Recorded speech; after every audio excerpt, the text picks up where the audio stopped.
Good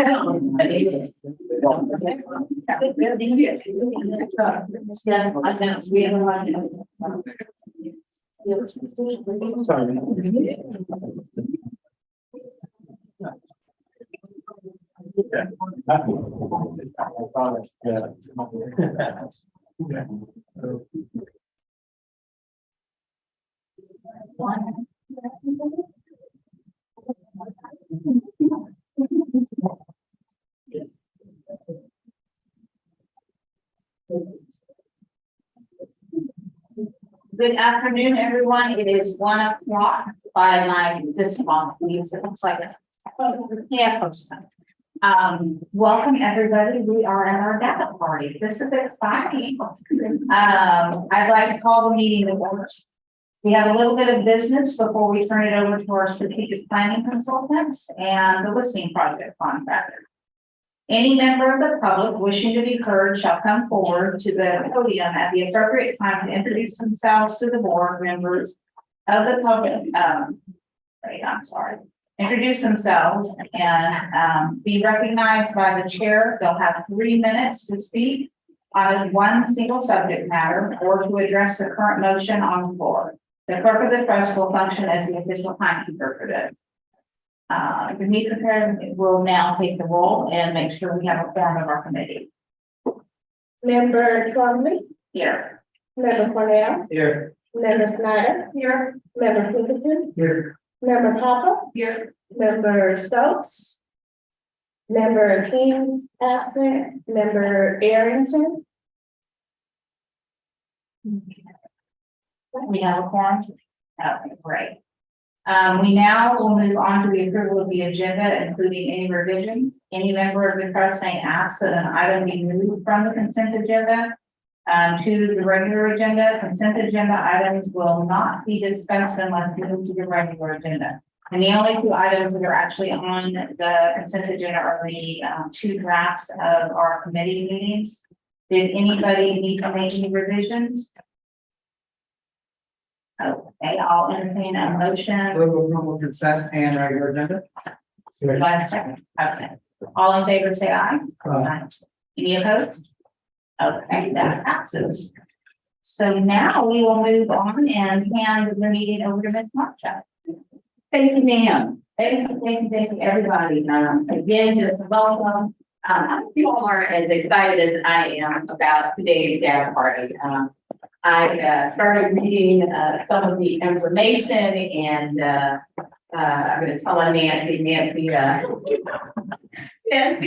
checking with me about sending her the information because she wanted to come and she's like, I can't put it down. And I thought, well, I'm going to put it down because I wanted to really walk through it with everybody. But I hope that the work that we're going to do today really does get us headed in the direction we want to go in. Since October when I got here, this is what I looked forward to the most, quite frankly, was literally hearing what the community had to say. So I want to say to Tasha and her team, just heading into today's activity, thank you for the work that you've done for us. Certainly Nikki, and next time we're going to take us home at the end of all of this. And then certainly just to all of you, thank you for your time. Thank you for your investment in this process with us. We know that when we come out of the end of this, we're going to be better. We're going to be a stronger trust. So thank you. A couple of housekeeping things. Bishop Stokes isn't here yet. He was emailing me about where we're going to feed you all. Well, our staff went above and beyond. We have somebody who did some meatballs. We have a little salad. There's some fruit. So please take advantage of the snacks throughout. It won't be anything formal. So anytime you just want to grab something, grab it, and certainly make yourselves at home. I think that's all I wanted to say, other than lastly, a thank you to trust staff. There's nothing that we do here that doesn't require everybody's involvement. So I want to say thank you to our staff. And I guess before I end, I want to say welcome to the public. There are a couple of faces here, so we appreciate that you all are here and listening and hopefully going to share your thoughts with us as well. Okay. All right, I'm going to turn it over to Nikki Lynch. Hey everybody, it's good to see you all again in person. So this is just a quick reminder that today is a good day because we get to it's almost an opportunity to shift where we've been to where we're going to be going with the strategic planning process. And so when we talked with you, I talked to, I think that was last week or 2 weeks ago, time is very foggy and sometimes. Where we talked about the pace is about to pick up because now we're hitting a place where we can start to make decisions.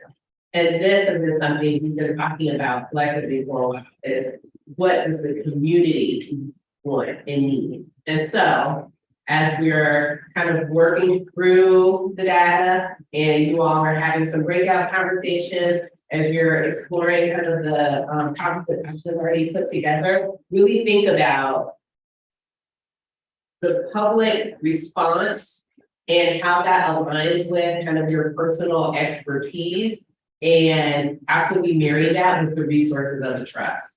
You don't have to answer, you don't have to have the right answer, but just kind of keep that framing because that's where we're going to be heading next. And this is what the community said. And the community typically is like many of us.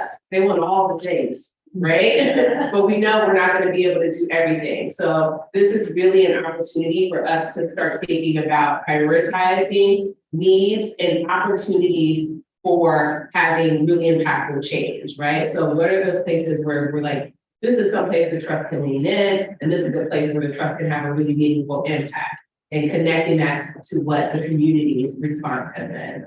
So that's just a little something that's connected to the process as a whole. And I'm really excited to go through the next couple hours together. Okay. You guys want to grab some food before we start? You might want to, if you're on sitting here, you're like. Yeah, that's the party part. Good afternoon. I'm gonna wander and talk while walk and talk at the same time. Kind of have a attention issue. Dr. Tessa Prieto with Prismatic Services. I've been walking with you guys since August on this journey. I want to thank you guys for coming. We have a fairly aggressive schedule with the data party, so I hope everyone is well rested and or well caffeinated. You'll find I'm one of those. Yeah, right. All right, so here's what we're going to talk about. Oh, yes, the start of our exploration. You'll see that as we go through these things, you know, I like parties to have a theme, and this one has kind of a light space theme.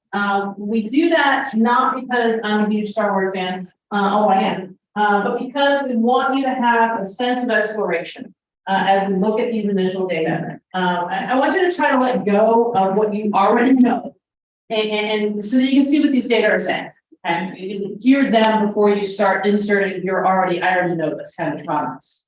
Okay. If it helps, you can imagine we're going jointly to a new planet together. Planet is called Alachua, and we're going to see what the residents of Alachua have to say. That kind of visual image helps you. If it doesn't, ignore it. So I'm going to walk you through some background navigational aids before we land on Alachua. As I go through these items, you'll find I talk and talk and talk and talk. If you have any questions, stop me, interrupt me, ask as we go along. Okay. All right. First, a couple of slides with background data that I feel obligated to include. No. Yeah, here's the next one for me. No one tried that. Okay, all right, so purpose of the listening project. So what was our mission on this exploration? This is straight out of the RFP. CTAC listening project will be used by the trust to identify and characterize the needs for all of Alachua County's children and to determine how resources can be invested wisely to achieve collective community impacts. Okay. So, all right, so the use of the listening project, the RFP has some further mission parameters, okay? We're gonna identify and focus efforts on priority issues impacting all children and make recommendations for an overarching framework and key strategies.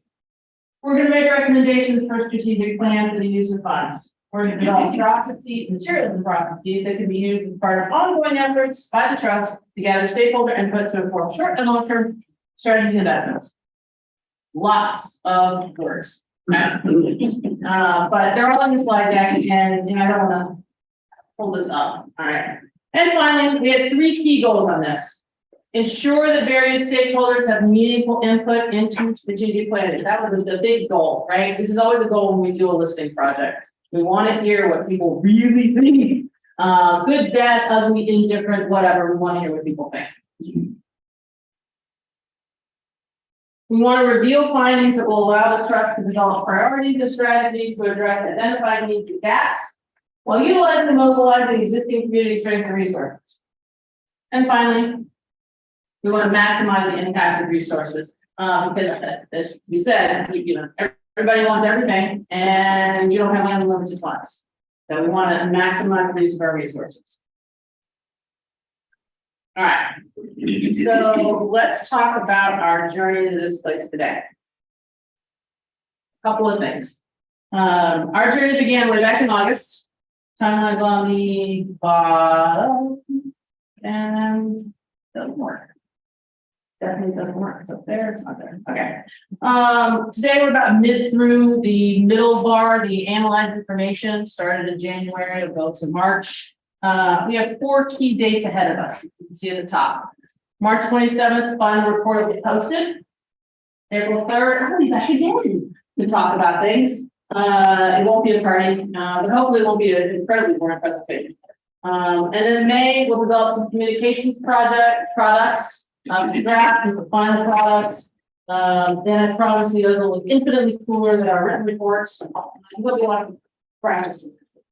In June, my firm, Prismatic's work will be done, but your journey will continue. Okay.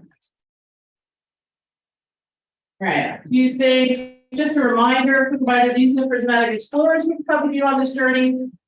We had multiple staff conduct focus groups. And that's a key thing to think about. We do that intentionally. We did have 2 focus groups in Spanish with a native Spanish speaker. We do have multiple people conduct focus groups because that helps to reduce something called potential bias, right? So that we included that.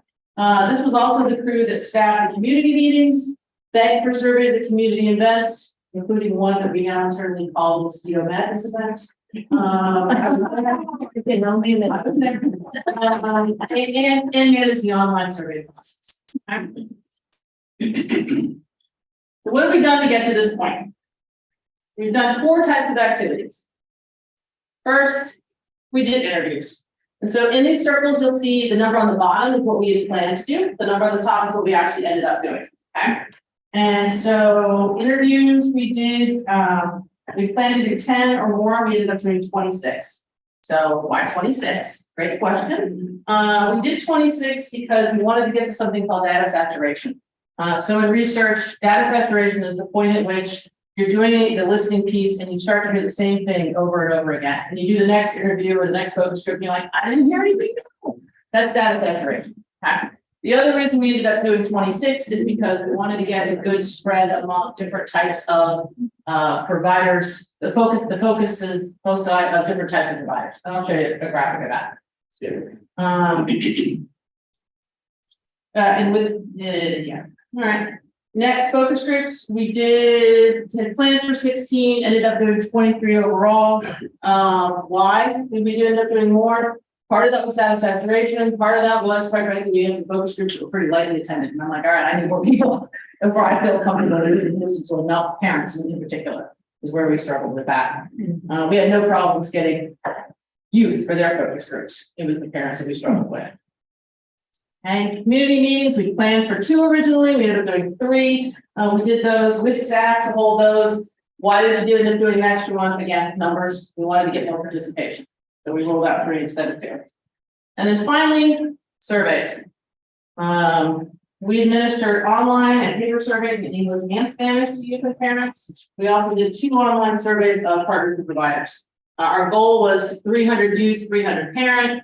That's the greater than 600 number there. Our final tally across all 4 sets of surveys is about 1240. Okay. So those are the activities we undertook in order to complete the listen to all stakeholders piece. All right, listening can be challenging. So all throughout this voyage with this listening project, I proved to my team, we proved to ourselves once again that listening can be challenging. And what does that mean? That means that at the beginning of this process, we laid out what we thought was the perfect plan. This is how we're gonna do it. And this is how we're gonna get surveys, and this is how we're gonna do focus groups and things like that. And then you find out, game plan has to change, everything has to move. And so since this might be your first voyage of this type, it might feel unusual. Why didn't that perfect plan work? It's totally normal. You wanna know, I put a quarter on us being able to send out the youth and parent survey via the school district. And I'm like, okay, that's gonna be all we need to do. We'll get all of our survey responses from there. I was totally wrong, completely and totally wrong. I think we got 15 responses from that. And so we had to go to other ways to get data, right? And so that's normal, and that's part of the process. Eisenhower once said, plans are worthless, planning is everything. And we believe that all the time. And so we had to adjust fire a lot of things. So what kinds of pivots did we have to make? Here's a quick overview of the pivots that we had to make. So I'm going to go through these kind of by type. So with interviews for the key informants and the partners and providers, we did end up adding more, again, to get breadth of interview type and to get to data saturation. That's kind of a normal thing. We didn't feel like we heard from everybody from all quarters, so we added in some interviews. With the focus groups, we shifted some that were potential ones for youth to parents, again, in order to get more time to listen to parents and get more parents to participate. Again, pretty normal. We also, with parents, tried something kind of new. We've done a lot of virtual focus groups with, teachers or employees. We did do a virtual focus group here with providers and partners that worked really, really well. This time we did roll out focus group with parents. For first time around, I probably just got a C+. We had a number of parents that were interested in the process and participated in it. And then we had some that kind of showed up and didn't want to talk. It just wasn't their thing. So maybe with some other parameters in the future, more virtual focus groups with parents would work. We gave it a shot and we did get input that way. And so that was some of the additional focus groups that we did. Same thing with the community meetings, added in more to get greater participation. I'd say the greatest number of pivots probably came in the survey stuff. So we worked with staff. Bonnie and I came up with what we thought would be perfect surveys for students, for youth. As you say, students instead of youth, for middle school and high school only. We tend not to survey younger students. You don't get the data that you want from that usually. So there are older students, 6th grade and up, and then parents or caregivers in the community. We felt like we had the best online surveys on the planet. Rolled them out, got very lackluster interest from the beginning, like I said, and ultimately decided we had to go to a shorter survey. We ended up with a 1-page both sides, parent survey, 1-page both sides, youth survey that was easy to stick on the clipboard and stick in people's faces at events. Did you still look that really quick? And ended up doing that. So the original long survey was English, Spanish, parent, youth, so that's 4 surveys. And then we came up with a short survey, English, Spanish, 4 surveys again. So our original instrument of, 1 overarching parent, 1 overarching youth surveys, ended up going like that. Why that's important for you is when you start looking at the data and the appendices, you'll see that we've included the number of responses to each question. And so one of your first questions is like, why did 200 people respond to this one and 5 respond to this one? That's part of it. When we went to shorter surveys, we couldn't possibly fit in all the questions. And so we had to shorten it up and ask those questions. Other things that you'll see in the survey is with the online version, we were able to ask questions like, do you have children birth to 5 years old? If you click yes, you get some questions. If you click no, you don't get those questions. So that also drives the difference in all of response numbers or edit values. And so pay attention to those, because if 85% of 800 people say something, I would value that a little differently than 85% of 50 people. Now, in some cases, 50 people all we got. So it's an indicator. It's maybe not as strong as 85% of 800 people. Okay, keep all those things in mind.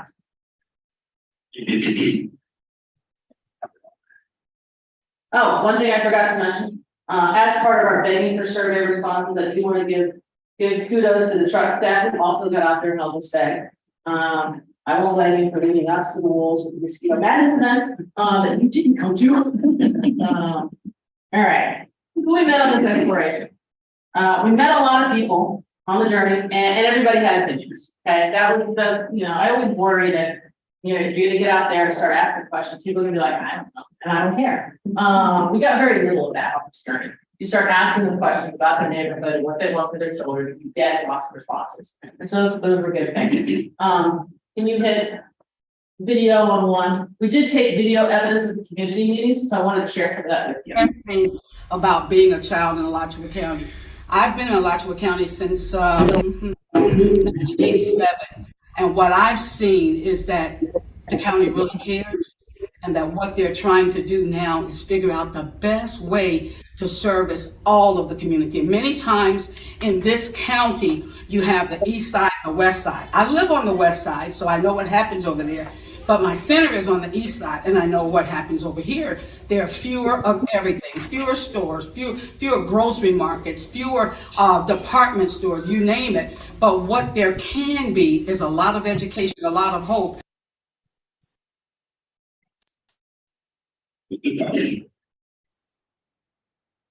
All right, so first question you want to ask yourself on what's this project? Where did we end up? Where did we end up? And inevitably data comes with numbers, right? And I apologize in advance for all the qualitative effects. I'm going to make the numbers as interesting as possible as we go along. So our 26 interviews covered these different types of input from providers. So 5 providers, 11 partners, 17 key informants, and 9 staff. All you smart people around that, and then 26, that's more than 26, right?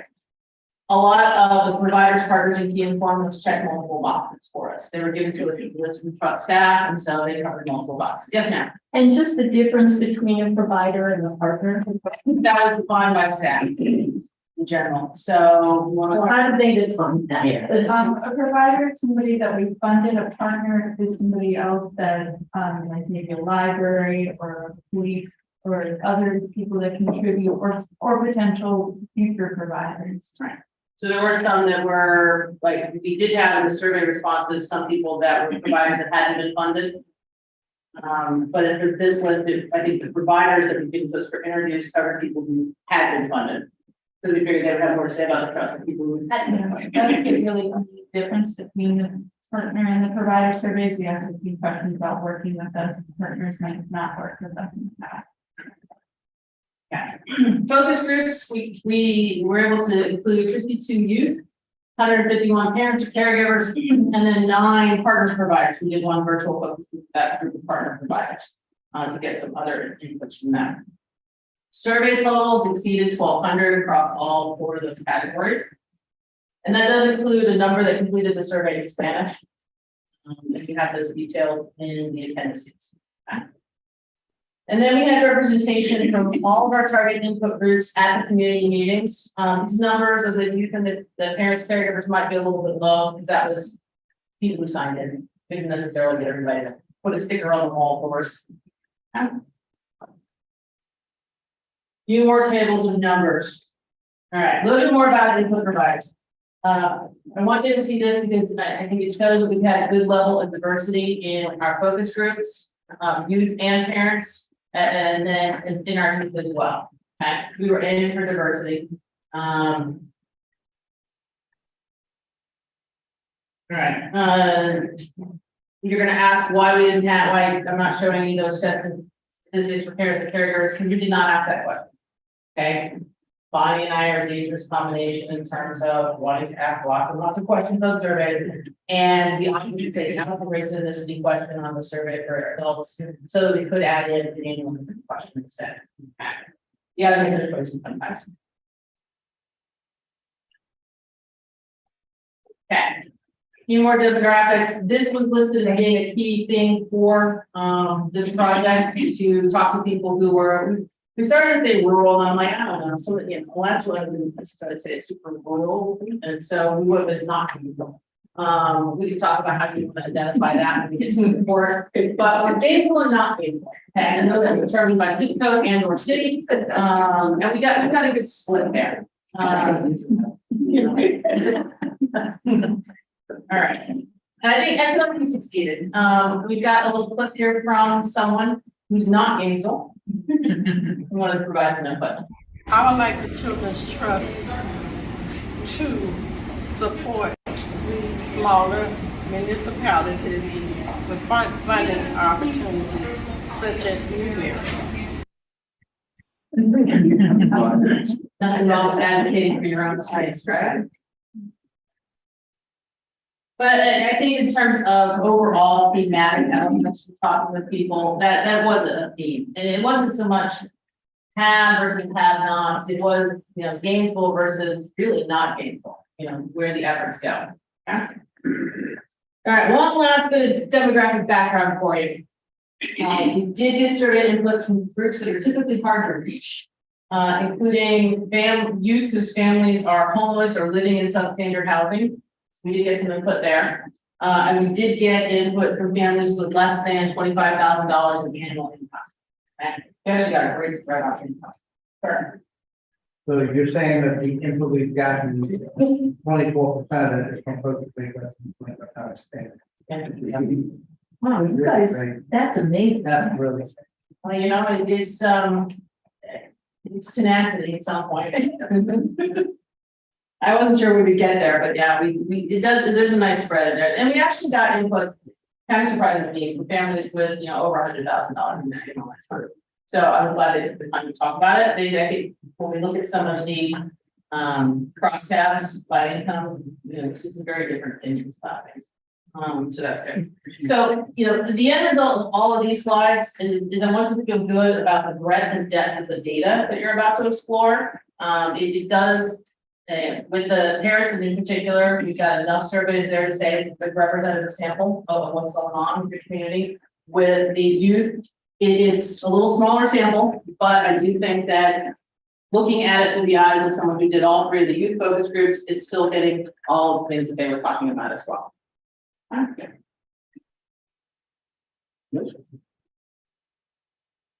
All right. What questions do you have about data exploration before we go to Lightspeed and start looking at data?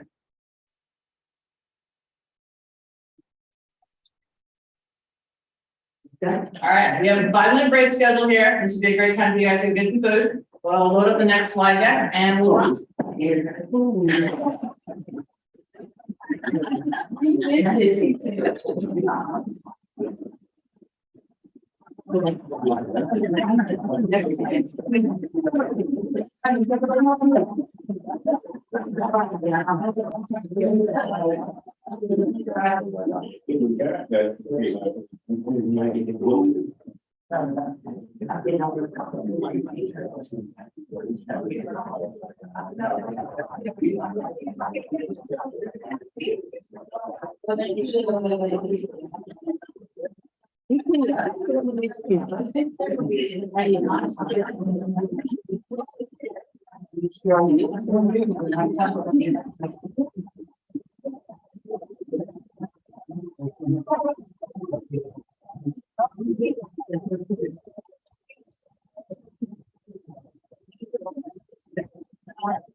I never wanted to say let's leave a bunch on it wasn't really cool, but now I've done that.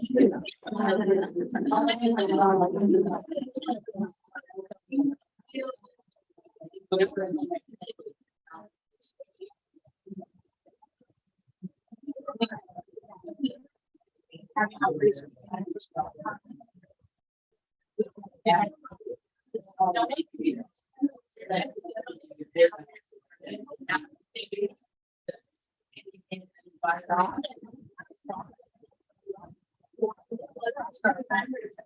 That's wonderful. That's like, he needs to like, we don't want things to now feel like you didn't want everything else. So you're gonna have this back. difficult, with all of the, we can get in front of them all the time. Very like a great everybody. Here's the dark. But you can reach out to them. So I'm gonna run into the real comments. Thank you. And that was one of the things I was like, I did try to be last night, but the fact that people just that thing happens with me, like they and why I guess. And like the first time they're like, okay, you know, because I have things like. Felt unusual. And that was fun. Or did we want it? Just how many people get. And they're like. Yeah. We a little bit.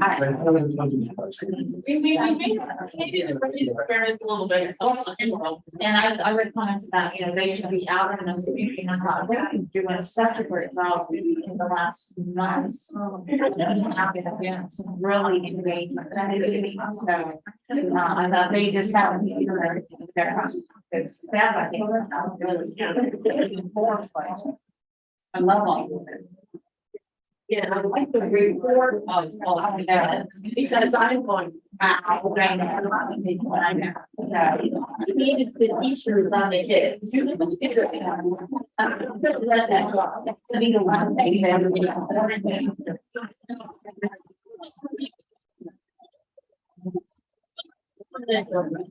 without me, this people see it on the grocery store, on the street.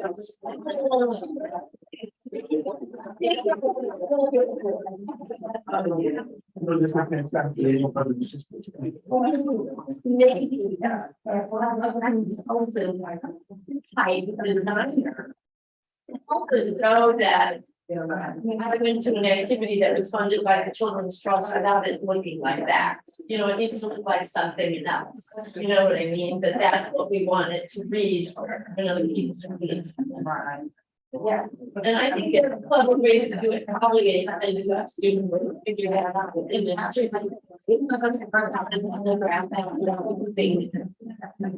what my.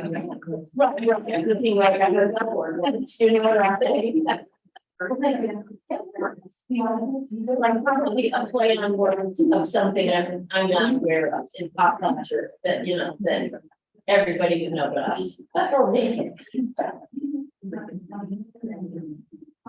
Yeah, I was gonna say it takes teenagers. Teenager or something. 20, 20, College student, a young person who kind of understand how to develop and what the grammar should be. So I wish I knew a couple of days of being as well. It's so much. I don't know how to use it. So, Wow, chickens in our office, we're all involved. But I have reached out to the dean and Jason. Let's see if we can. Do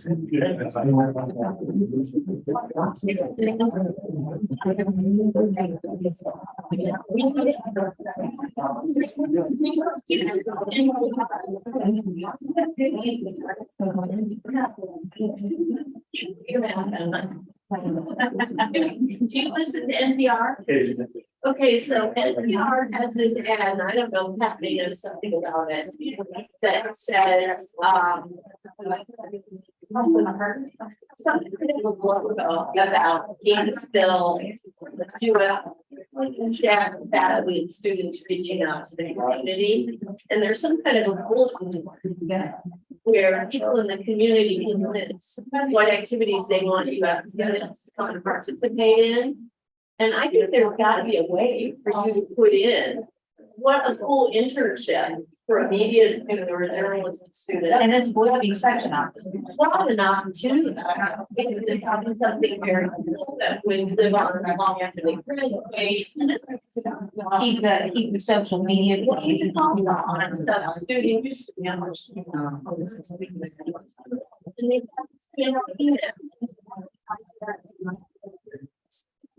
the next time I hear it, I'll let you know that I phone and I'll send it to you. These are some place now. And you know, you have to drop on the But you have, you know,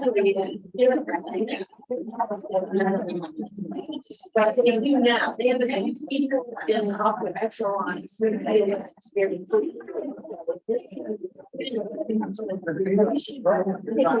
of that.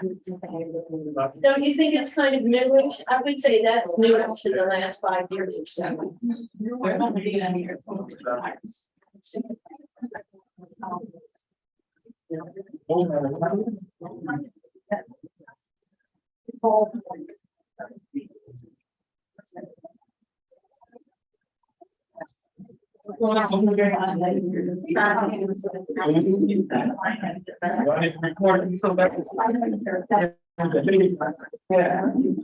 Yeah. The other thing is, students in this town need to do all these volunteer hours. So they're following up. And you may not go pretty well to use a high school team, but I just had a high school. I didn't be in the middle school. Now I can do this role in the farming. I mean,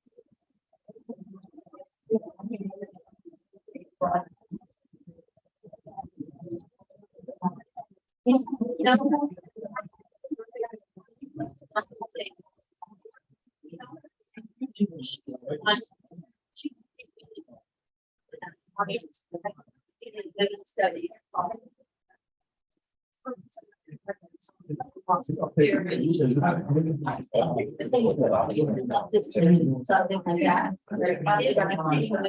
The most popular line is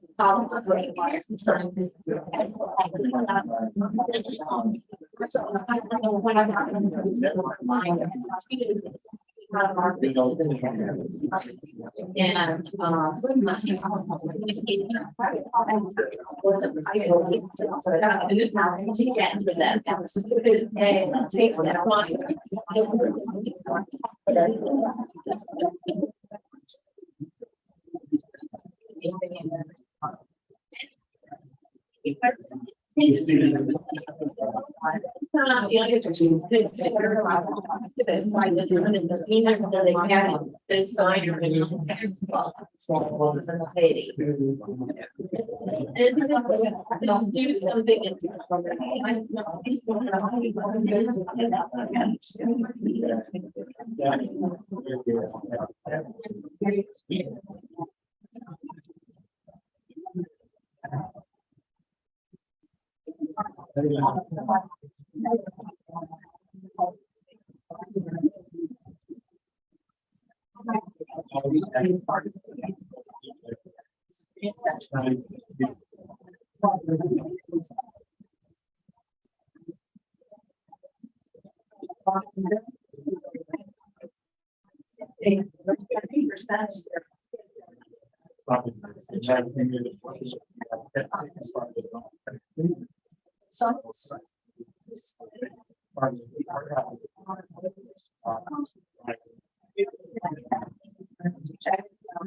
I want to do number 8. I want to do number 5. I'm serious.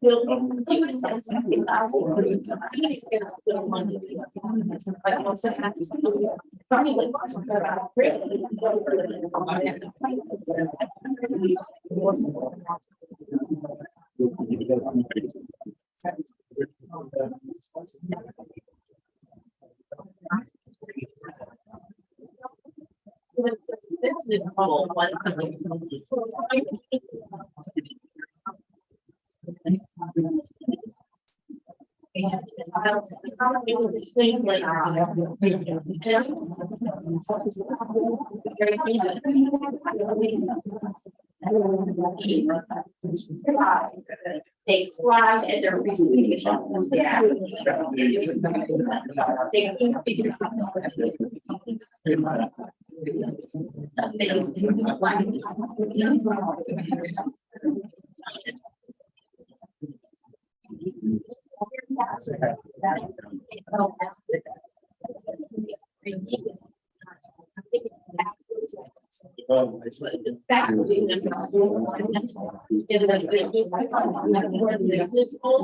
He said, oh no, they didn't. Great. They really.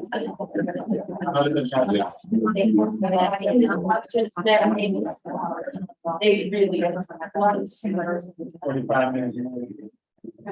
That's awesome. Yeah, so that's how they do the buses.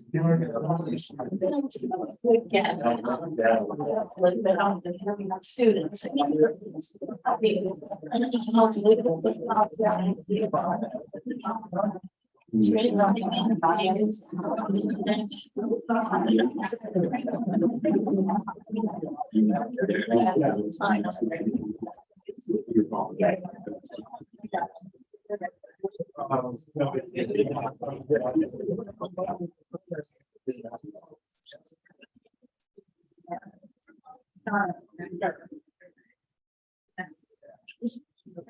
So, why don't you organize in 3 parts? You, parent, caregivers, and then we're gonna put providers and partners together in the aspect.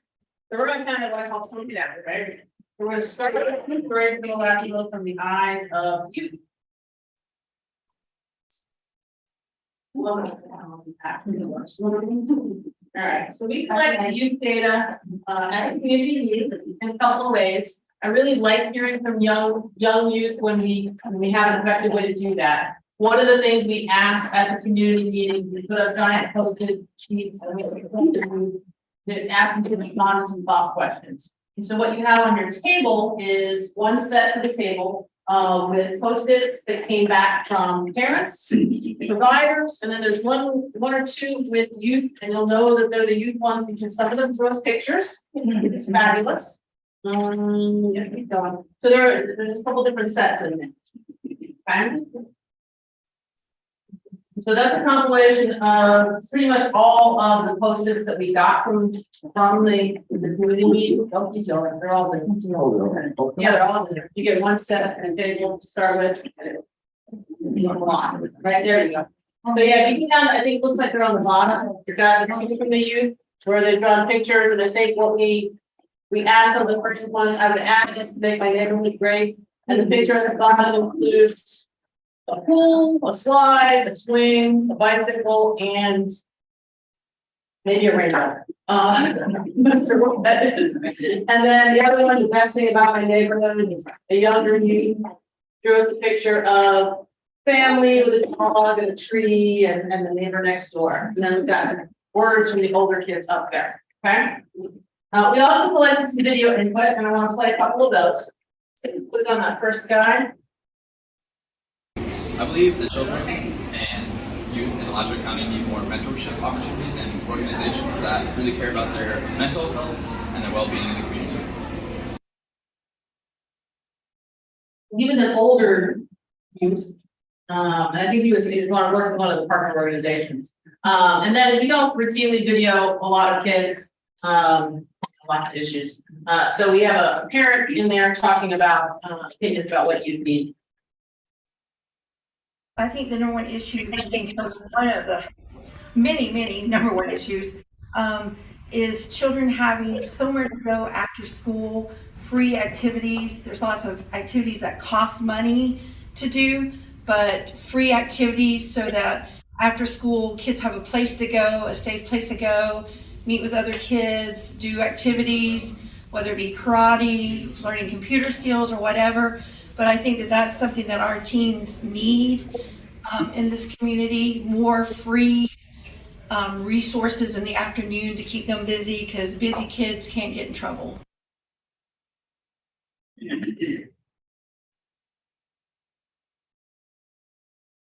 So a few more statistics before you dive into data placemats.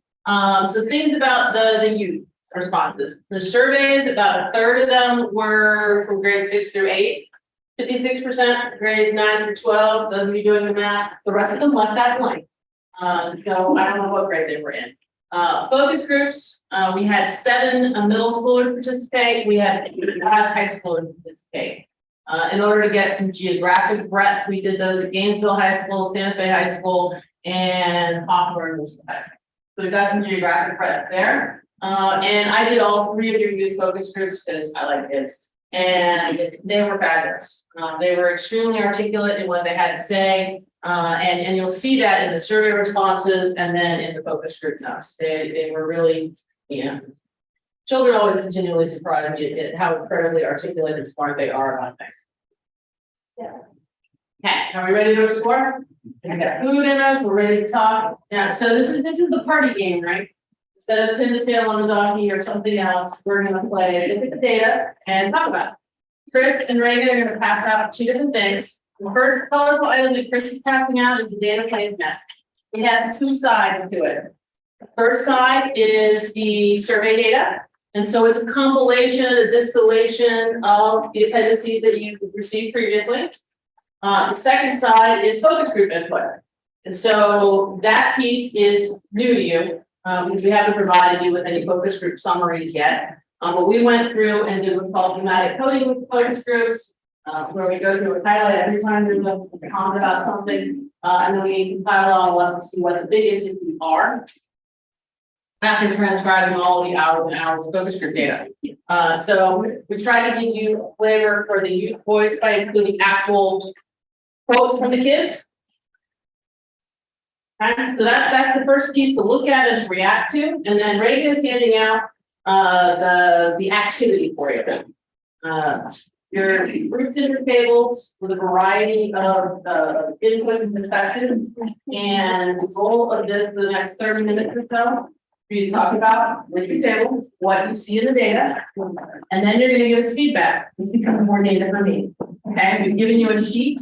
At the top, you're going to select whether or not you are a steering committee member, a staff member, or something else. We're doing the youth activity input right now. So you can go ahead and circle that one. And then we've got questions for you. And so you don't all have to agree on what you see in the data.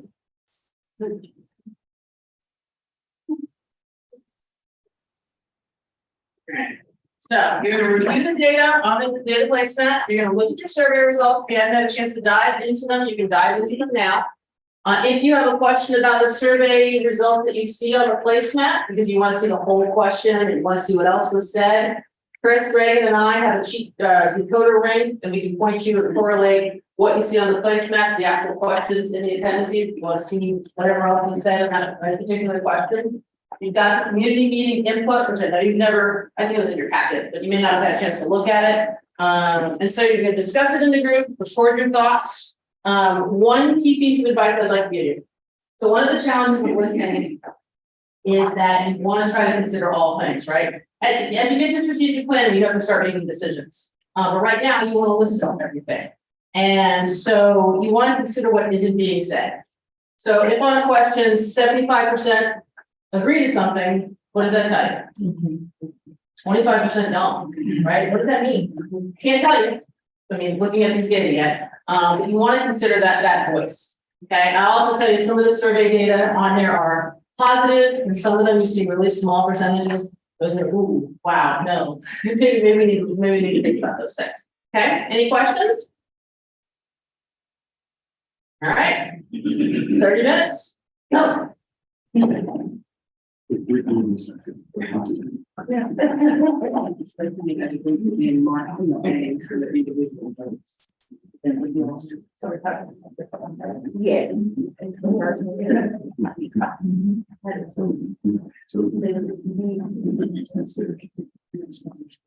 We're gonna make our own notes. And our notes are more getting up on her. You will help drive what we emphasize in the final report.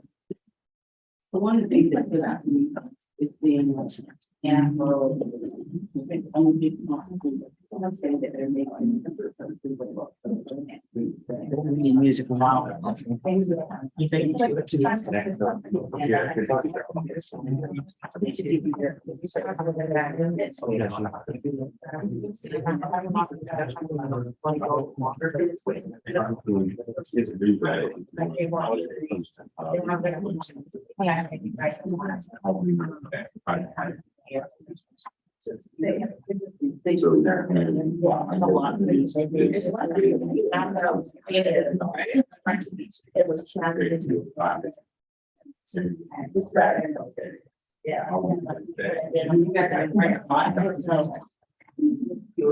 I think about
there were certain things that more issues that I was coming about it. So there's still a perception of this is actually making here.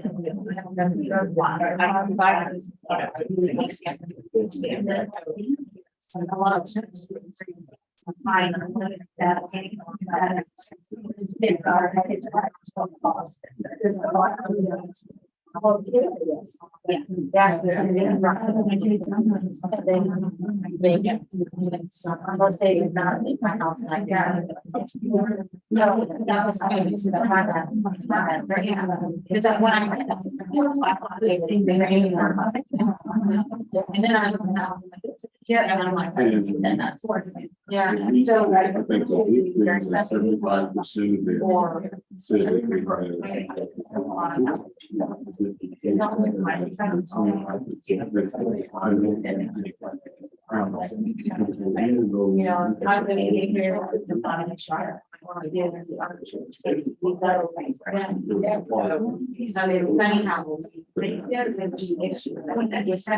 so I love it.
But I think we should be nice.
Then go into this. Yeah, we better, but it better. After school, yeah. For me, it's like, I'm spending, you know, there are back there, whatever, strong. It's not about that. I'm not. It's on the-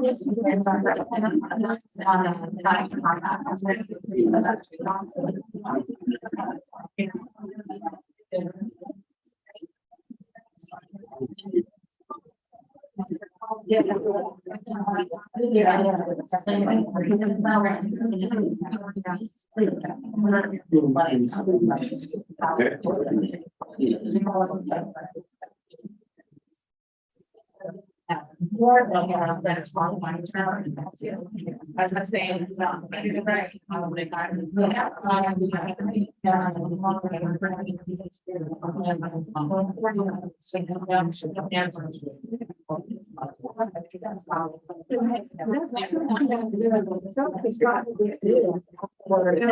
there's some things that now have instead.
Well, if you think about it, instead of they.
It does not.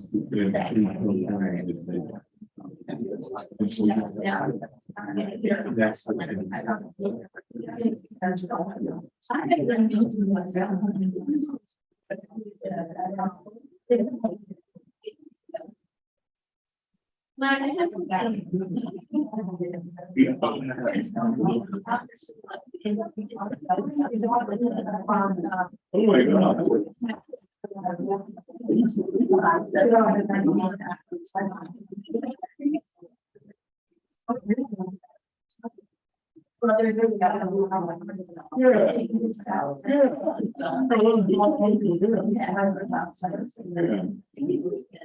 But I do.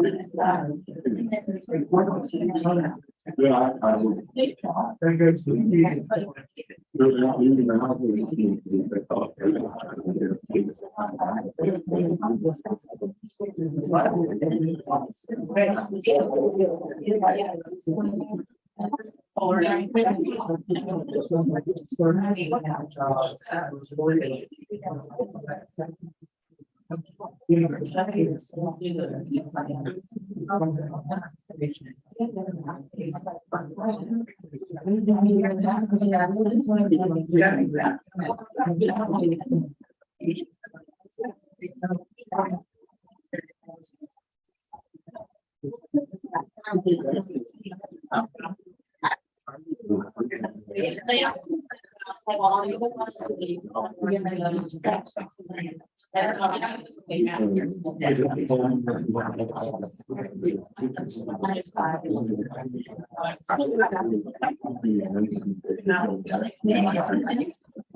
Yeah.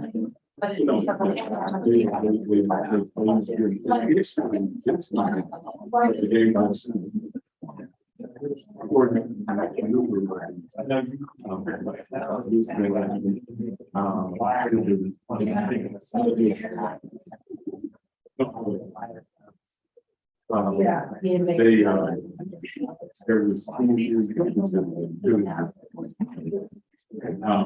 I always say that people who are in that position,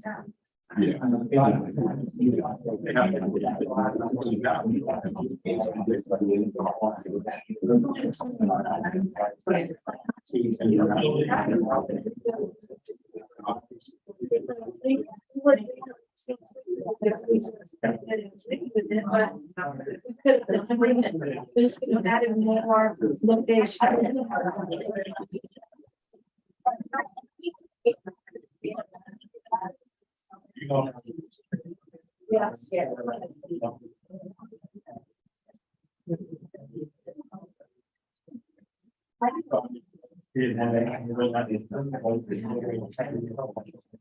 Yes.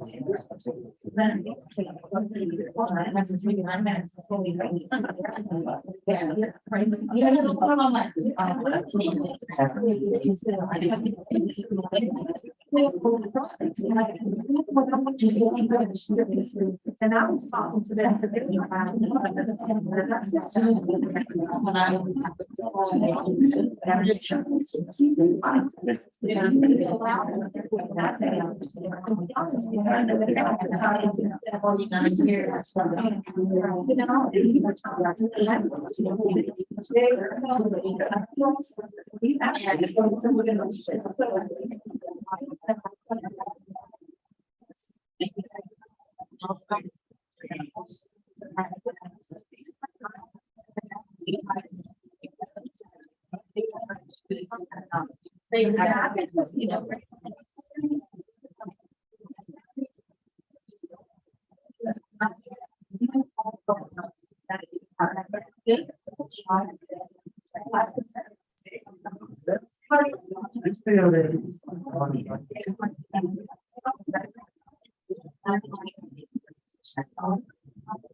Yes.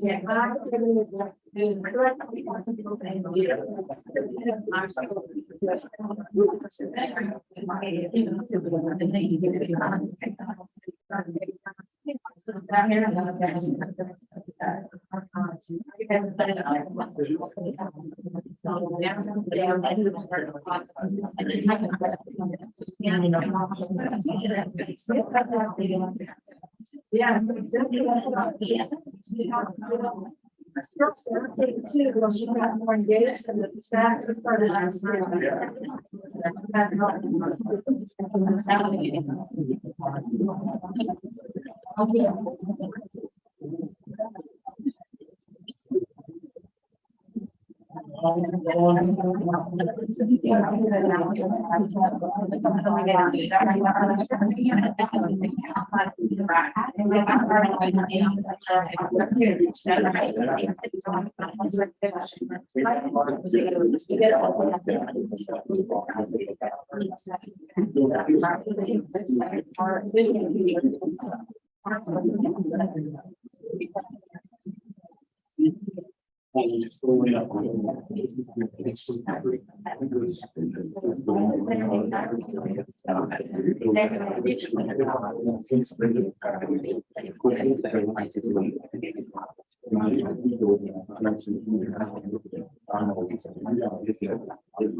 Yeah, I don't think it's going to use word or saying like the, because I've seen it mobile units, like if they could do the mobile unit.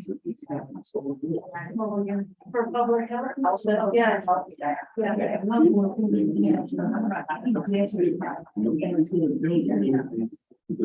Probably, they don't have to get.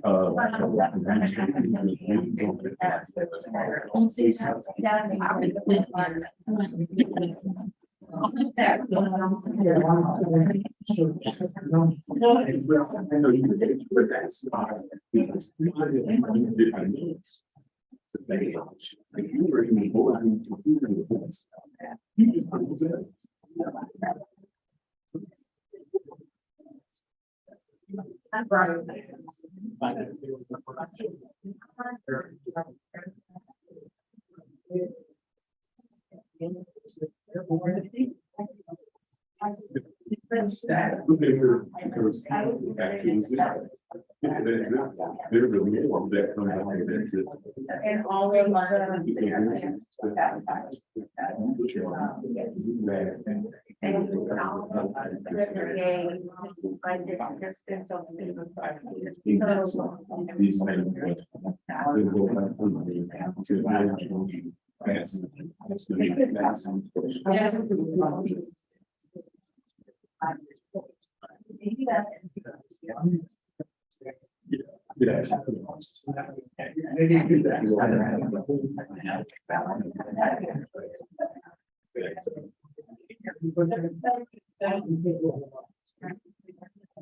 well, they have their.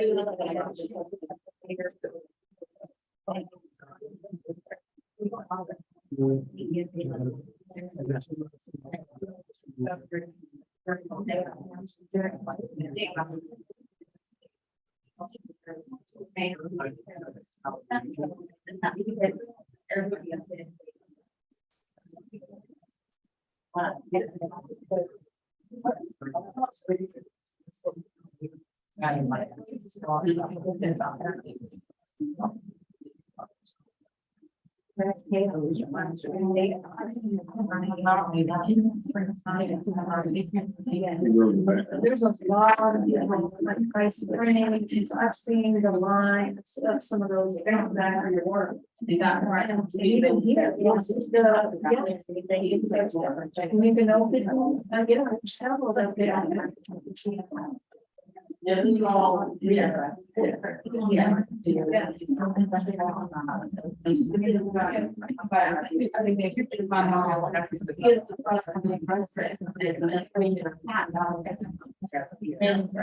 one thing that I want to put down, and there are so many of them that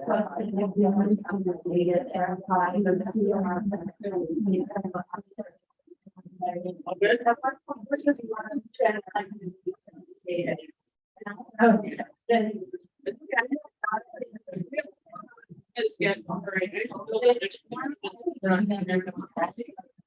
and see what comes. Yeah, that right. We're sorry. Right, it's good. And what, never, and you know, and like, it's and then was.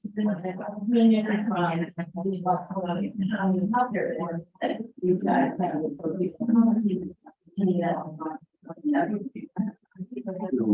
Talking about, there's a program that is going on in the community center.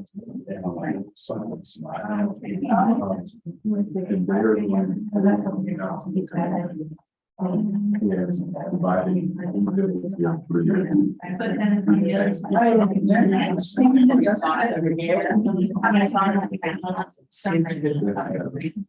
Well, it's standard. But you know how it's actually.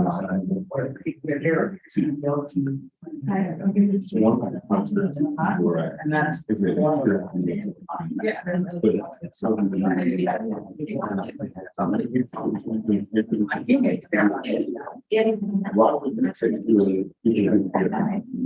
you valorize your child to do this? Well, you just right here. But it's the other things. I got to look at it. And I can't do it. We get all.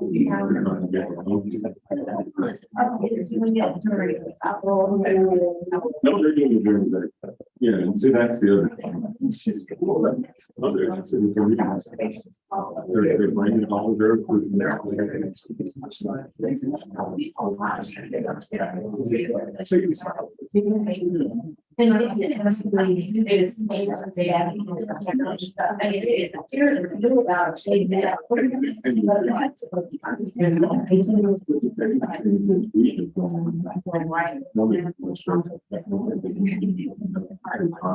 Yeah, because we got this the barcode that's set there, but the barcode doesn't answer questions. You know, and so we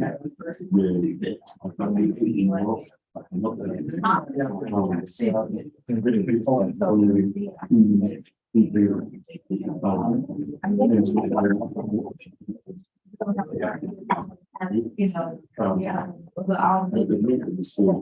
And so you can go back and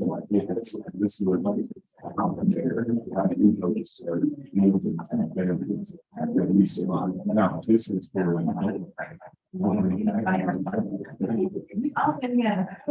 actually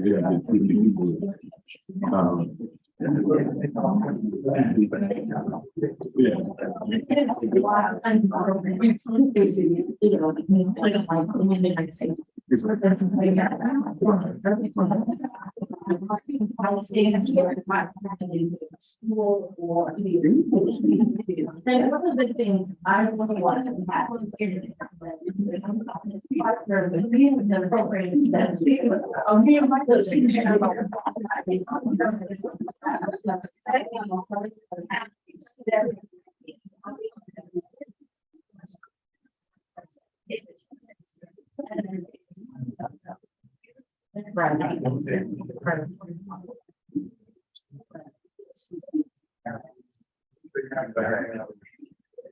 That's all I said. The gym is making towel, and they find, they can't see my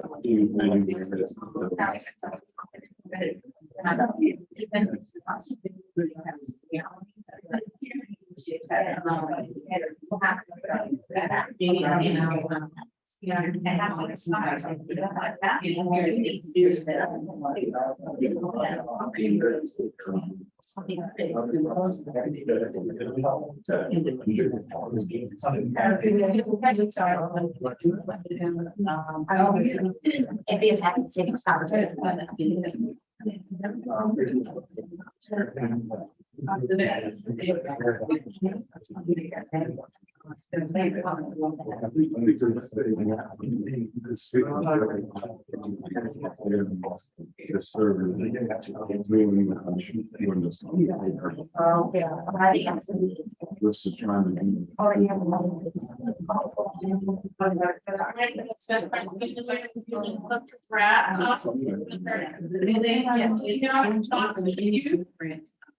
Can I take a break? Stretch. Stretch the ground, drinks, water.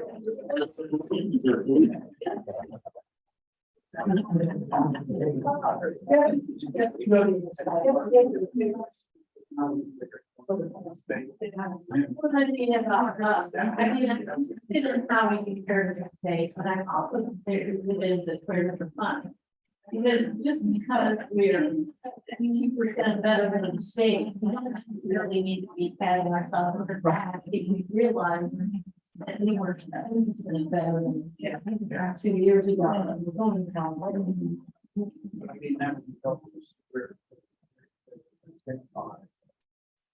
Said well,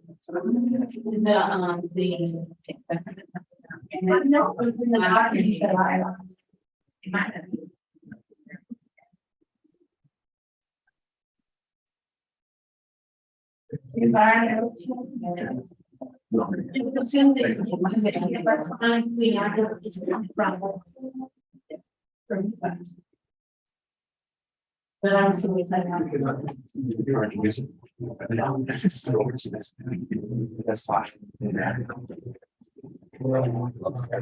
If our long-term goal is to make sure this thing gets funded again, and be able to play. If we could show really improvement in these things, that becomes part of the whole. Yeah, I think we must do it. Maybe we didn't really talk about this part of it, but in my mind, yeah, so the Switzerland, they want to see those things, one. In the day, or it's just, I believe it's the top third. Yes, of course, we're gonna need questions about the survey, we asked, maybe gentlemen, in the neighborhood. Yeah, we went through and voted all their interesting ways of running things and. So, can I, so is there a way to tell how to be, which one were, what was the percentage getting there and not getting there? Yes, so I write them down, that's what you want to know more about, things will not get built on the biggest challenges. Yeah. Because there were no after school. No challenge, meeting. It's interesting that it was 3 and 1, and number 1 and the other. Both of y'all. Yeah, and I think your survey. And you know, I mean, I looked at it. I don't remember. Because I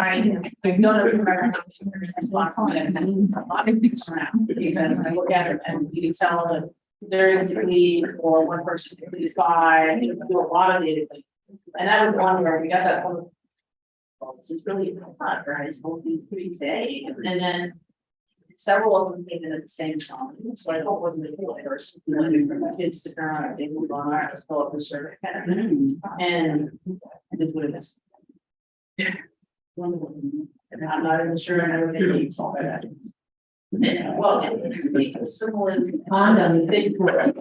They were question. That way, so that could be it. It could be that. You absolutely right with that. Yeah, sorry. I don't know if they do it. They should. Yeah. They just. It could be there. Yeah, because that's what I'm putting there. And I see the.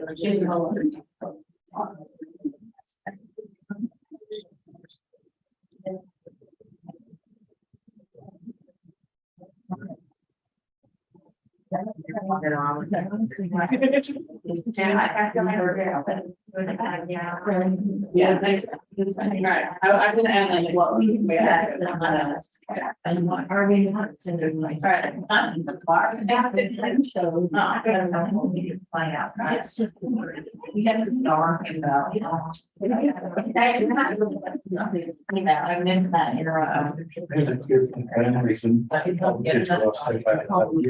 We always get somebody. So, and I wanted to repeat all our kids stay and I went all the way around. They didn't have babies start here in the hospital, all the way to the summer.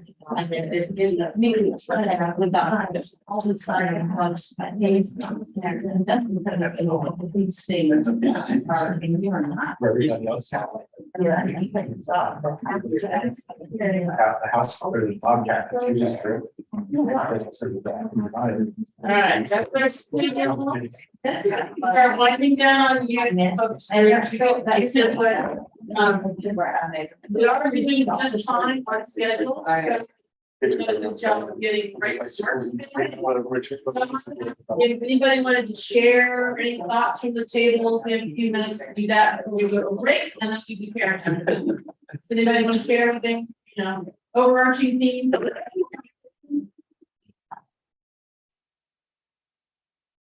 Oh, it's not. I think for me personally, we didn't talk about it too much as a group, is safety really stood out for me, lack of safety, what, I was really shocked.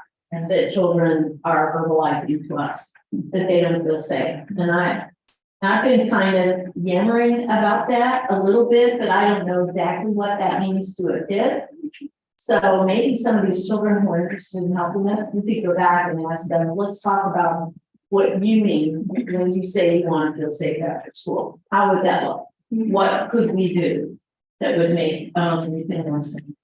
And then the other thing is we spend a lot of time, and I thought crucial time, talking about how our schools, kids feel a little bit disengaged with teaching them. That's really discouraging. But is that because schools are really pushing them towards college, and some of them really would rather be more comfortable in a non-college route that would also allow them to be prosperous in the community? You don't have to have a college degree. In fact, some of those kids with those college degrees don't necessarily have the job. But those kids that learn how to be plumbers and electricians and roofers all had a job and are probably making decent money. I would hope.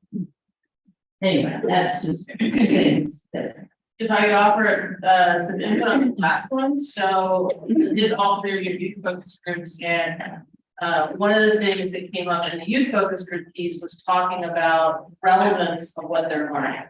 And some of these kids were like, one of them, they got talking, and then one of them turned to me, that's a mortgage. How does that work?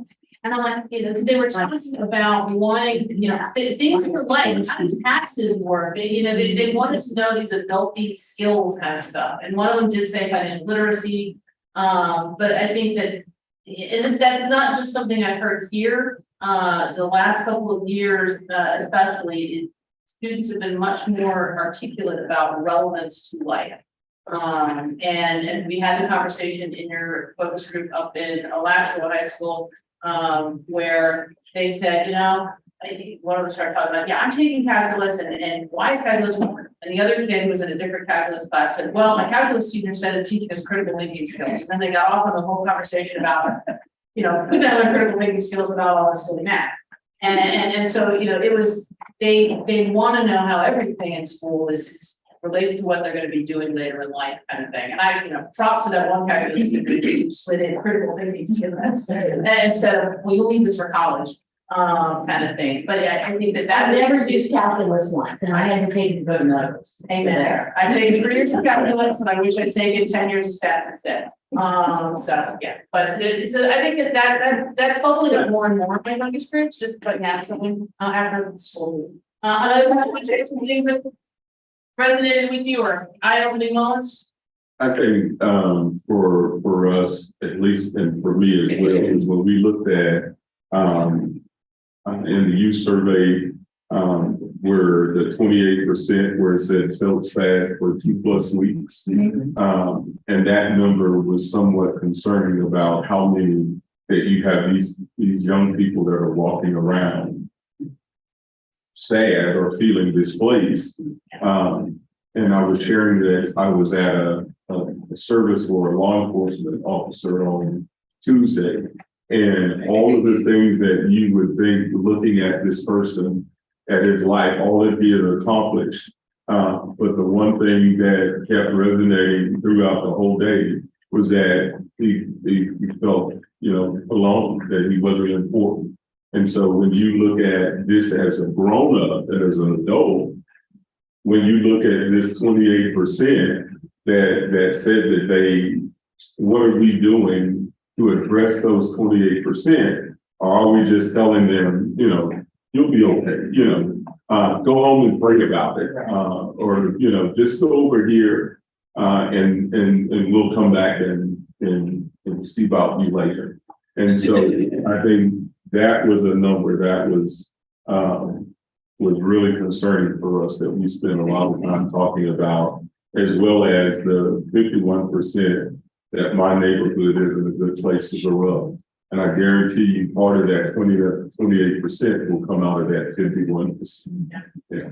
So we included that felt sad for 2+ weeks or more, because that's a question that is repeated in other data that you have available to you. The CDC does several data sets that ask those questions, the YRBS data, which we not currently being done in last, but you get the state result for it, and then some other public health service. And so that one, I like that one, because here's a ticket time for this specific locale, but then you can also look at other data points over time for that one. I do think that across the work that we've done coming back from COVID, the K-12 community has been screaming about the mental health needs of their students. And so I'll give you a couple of examples of just how different things are for kids. Many of them are coming back and they're being much more open about talking about their mental health challenges. A lot of them felt, some of them, surprisingly enough though, this is national data, I don't have the specific statistic, but the overall learning point for the statistic is that during COVID, teenage suicides went down. Yes. Because they have more supervision. Or they were not subject to whatever might be going on. I mean, that just came out a couple weeks ago, and I was like, wait, really? And so they're coming back from an environment where they're very young for us, a couple of years, they come back to their regular school, they come back to whatever's going on in school. The other thing that, looking at the younger kids, and this happened to me last week in another locale, but it drove home a point to me. We talk about these kids, the younger children who lost 2 years. Okay, so what does that look like? What does a kid who lost 2 years look like? And this teacher said to me, well, I teach kindergarten, and most of my career, I had very few students coming in as 5-year-olds who were not completely potty trained. She said, now I have multiple students coming in as 5-year-olds who are completely unpotty trained. And so that's both ends of the spectrum for you. So what happened during COVID, right? I totally floored me. So like, wait, I thought that was a rule. It was a rule to get to daycare, right? But so they're dealing with that kind of a thing. And I have no answers for anybody about what happens, when do we finally come out of COVID kind of thing. But I think the group of people who were children during that time period, 50 years from now, we're gonna be able to study those blocks of kids and the data and output that comes from that. And so, And I think for, not even so much the 28%, but it's the 2 weeks. Yeah. That 14 days, Yeah. they have walked around feeling safe. And in that 14 days, I think that as a community, we are safe. That, I mean, we are blessed that we've never had a sad student go to school and take out his sadness on everybody else. But I think that at some point, we really need to start looking at these students, the whole bullying. As a result, what happens as a bully? I don't like my school because I don't feel safe at my school. And I'm sad because I gotta go to school because I know what's getting ready to happen when I get to school. And I think that ties in with some of the focus group input. One of the things that came across very clearly was a lack of mentorship type opportunity out there. And so I see that as a potential area of emphasis for y'all. And just in terms of, providing that, you flip back to the other side, so lack of mentors, and then on this side, feeling sad, and then at least one person I can talk to, 75% of people have one person they can talk to. One board. So I see that as a potential area for you, and you choose to take on that challenge. Yeah. I was just gonna basically make that exact point, that we had that conversation at the very end, and Marsha brought up this. 43% don't think their teachers have high expectations, 57%. Yes. 25% don't think that the family cares about it, 28% of staff. And the thing that really jumped out at me was the lack of expectation. And if a kid has an opportunity to do something and be a part of the team or group, or mentorship that they care about, and that might be something we really should put a higher priority of funding towards mentoring and transportation that allows them to get connected to something of value. And I think if I can just kind of real quick, one of the things that struck me about being at the 3 different high schools to do the 3 different focus groups is I got very different input in terms of after school opportunities in each one of them, right? So Hawthorne Middle School, high school, those kids were very poignant in telling me there is nothing for them after school. And there were a couple of youth in there that felt brave enough to say that there's nothing for us after school, and there's particularly nothing for LGBT student groups kind of things, and they felt very marginalized. And those couple of kids were sitting right in the front row, right, and they kept bringing that up the whole focus group. They wanted, some sort of opportunities, and I asked them, I said, so, what do you want? I'm an art club. I'm like, it's not art club. I'm thinking they want, NASA field trips or something, and they're like, no, I'm an art club. I'm like, okay, I think we can do that. Kind of thing. And so, but at the other end of the spectrum, Gainesville High School, those kids are like, we got clubs, we got clubs, we got clubs, we got clubs, we got clubs. Many of them meet after school though, and so we don't have tradition. But so you've got a variety in terms of across the spectrum, which you probably already know. Again, Gainesville, kind of thing. All right, you want to say? So it all aligns. I wrote down exactly what Ken talked about as it relates to kids are interested in or youth are interested in mentorship. And then we talked about needing something to do after school, needing transportation. I've been thinking and reading about the activity bus. When I was in high school, there was an activity bus, but it was the only way. My dad, mom and dad were not, they had passed the school, but they were not coming back out. I just called the late bus. And so I was trying to get his attention because that's what they're talking about, having a way, having the activity, and then being able to get home from the activity, because mom might be working, already have younger children, whatever the issue may be, but it saved us, those of us that were in high school in the 90s, the athletes. And I guarantee you, the argument would be, you can't get drivers to drive during the day. You can barely get bus drivers to drive the kids. So what did they do? How did they recruit those individuals back then? What did you figure out? They paid them the same money that they pay them now. Only that was a lot, I think. There's an actual. And that was it.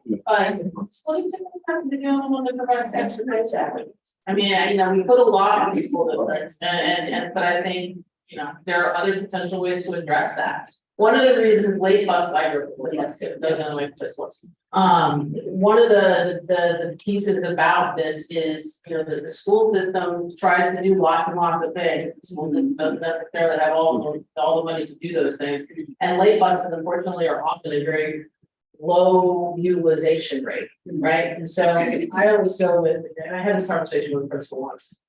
So in schools, there's a program for free reduced price lunch for kids who qualify, right? You have to have a below a certain income, family income, right? And then the school gets a reimbursement amount to provide those meals for free for kids, right?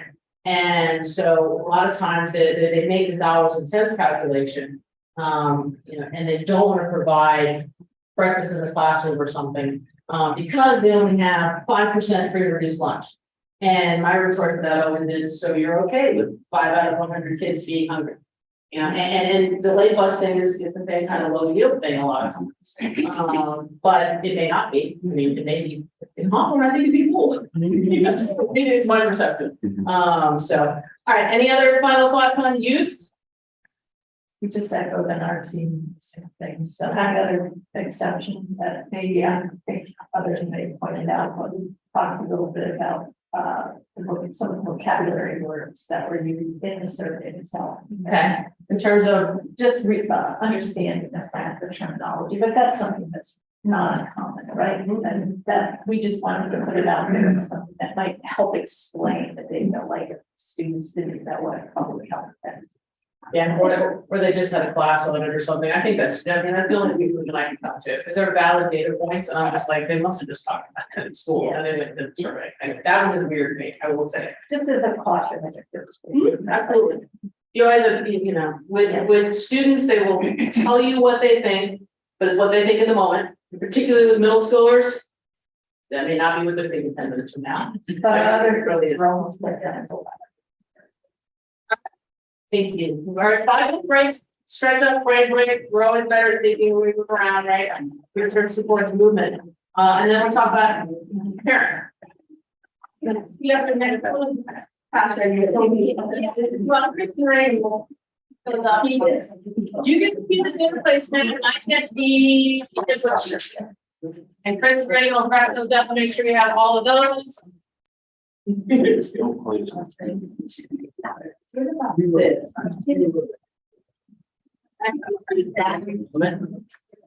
can keep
My back. No, I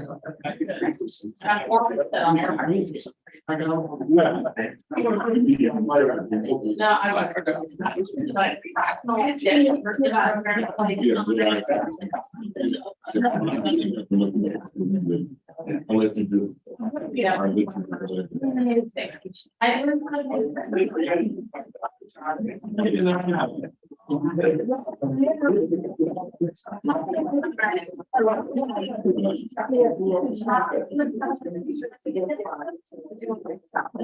And then there's. I think it's one. I'll give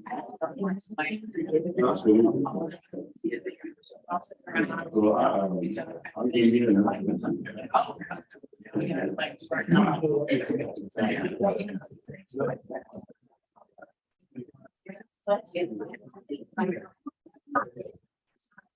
No,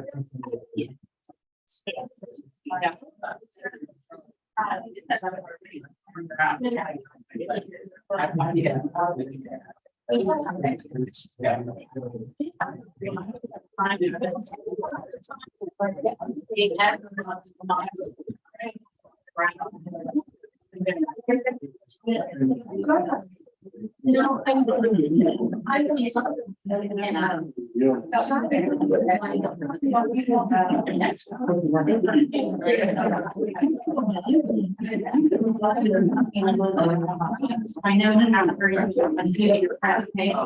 after you're Bus and he. You can give it to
I don't look at it that way.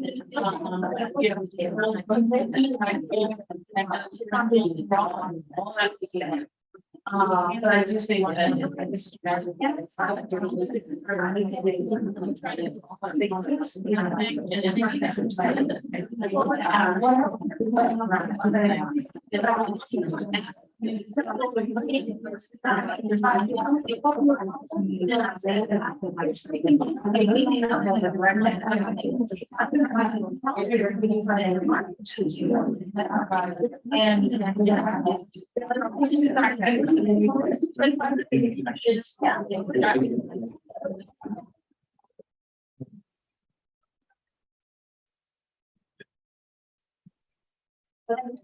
all right, ready to talk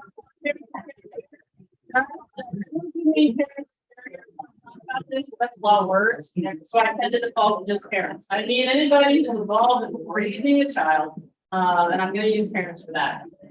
So this is our next declaration. We also ask parents to provide input in community meetings. So some of the things they said, making healthcare more affordable, making insurance more affordable, wellness bus checkup, I like that idea. Job programs for our youth, those kinds of things. You have a compilation of what parents said, those are on the colorful set that you got on your tables as well. So you can read some more things about what they said. A few more things. I like this one, making too much money to afford childcare, health assistance, yet still struggling financially. We talk about people who can have nothing, and then there's always those people that kind of on the edge. And maybe we need something for them. More people to help. I thought that was a poignant comment. Values-based education. Those are the kinds of things they want to talk about. I'm gonna give you a couple of clips. That guy on the left, not a parent in Alaska County. He's part of the prismatic team. Full disclosure, I'm very zero. He did 2 of the focus groups in Spanish, and so one of you guys hear what he heard. Hola, las 3 conclusiones de los focus groups que yo tuve fueron: primero, facilidades deportivas donde la gente pueda ir y sea económico para los niños participar en deportes. Segundo, cuidado después de la escuela para que los padres puedan trabajar después de las horas escolares. Y tercero, actividades durante el verano para que los niños no se queden solos en casa mientras los padres van a trabajar durante el verano. Gracias. Okay, so those of you don't want to speak Spanish, translate for your own. We talked first about access to reasonably priced courts. So, I told you my husband, he's got a really thick skin, right? He was with me. But he came out of one of the focus groups and, he was shook up. One of the things that one of the parents talked about was having a child who is, he thinks very talented in baseball, but baseball apparently is a ridiculously expensive sport. And he just desperately wanted to give that opportunity of sport to his child. Okay, that was an example of an overarching theme that came from those focus groups. He also talked about after-school programs as the second thing. After-school programs, so that children are safe and have something to do, so that parents can work. That was the coda in there with that one. And then third, talk about summer programs, so that parents can work and kids are not home alone. With their need. Okay? Gentleman on the right is a parent in Alachua. Want to hear what he had to say.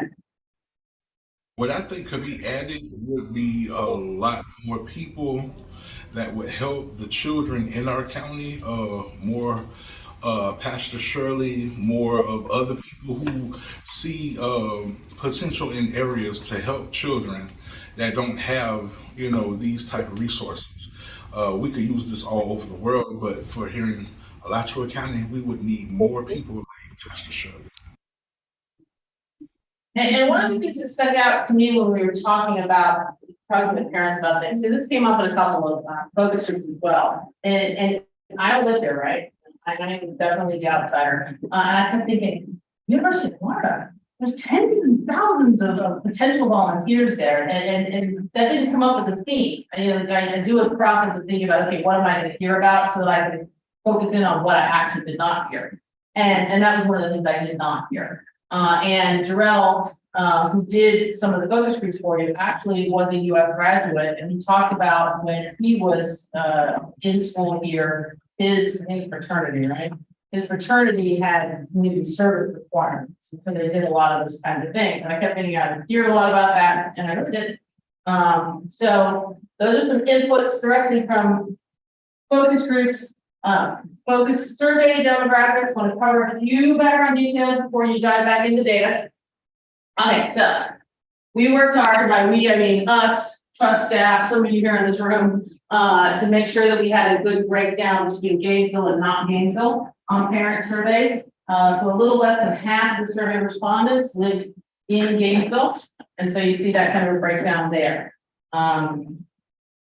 We did have a good spread between those who have been here for a minute and those who have been here for a lot of minutes. And I like to see that because you have different perspectives, right? People who just got here have a good sense of compare and contrast. And I had in one of my focus groups a lady who hadn't been here for very long. She's like, what at my old place? We had this and we had this and we had this. And so it's good to see that. And then those on the other end of the spectrum were like, back in the day, we had this and now we do this kind of thing. So that was a good breakdown. And then I've got one survey result on here that I thought was important to share out there with the group as a whole. So on the survey, we asked parents what's the best thing about their neighborhood. And this is an open-ended response. And so what we do is we go through and we code all the responses so that we can get some statistics, right? You have all the open ends in your survey data. This is the coding result. And so just over a quarter of parents said that the best thing about their neighborhood was something along the lines of friendly or good neighbors. I can bet you a buck I didn't get that result in like New York City, right? So I think this is an interesting and a good asset to think about building. The other positives that they talked about: quiet, peaceful, beautiful, a sense of community. 11% of them identified something about it being safe. So those are other good assets to think about. All right, Chris and Reagan, or one of you, going to hand out the next data point map. Yours, Pete. So we're currently sitting on the refrigerator with parent data. So it'll look a lot like your youth data. And we're going to follow the same rules. We're going to take a look at those data. You're going to see what you think about them. You're going to look at the survey results. We can look at the community meeting results. Talk about it in your group. Now that you see the youth data, now you can see, okay, well, how does that mesh or diverge from what the parents have to say? What are their thoughts about what they want to see from their public code? Any questions? Thank you. All right, we're going to give you 30 minutes. Ready on chime the bells at about 5 minutes to go.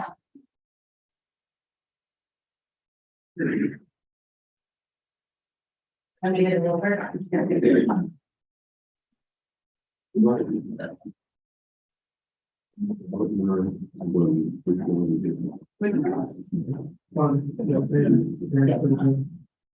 Fall down the draw.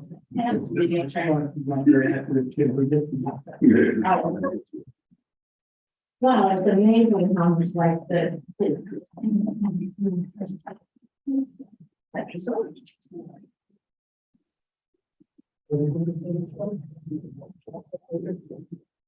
I didn't want to ask this question with everybody, but then what you committed that I've been on. Can you tell us at some point, this is related to come to the board? That is a lot of time you like.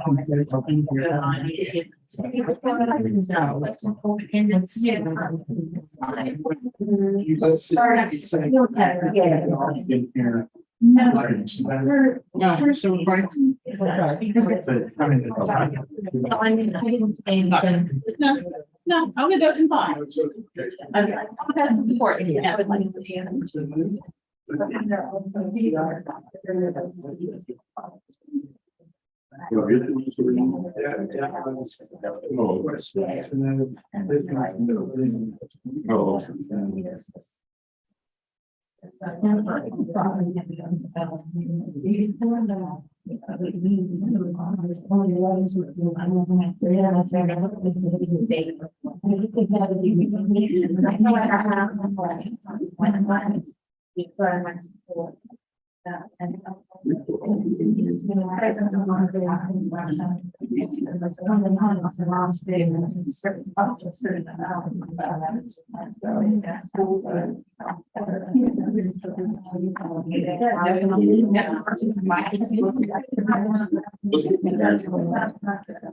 Whatever that number is. Music, my.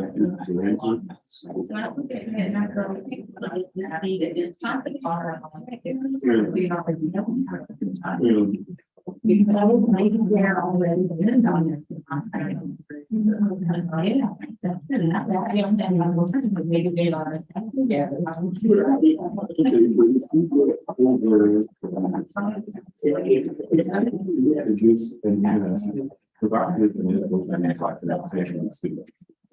So you got parents that are thinking, kids that are, if you put these together, they don't necessarily. But the parents are obviously more what I'm saying is that parents are seeing life, they're seeing the part of the business. They're seeing the day in one way. Look at the minute. Yeah, without any.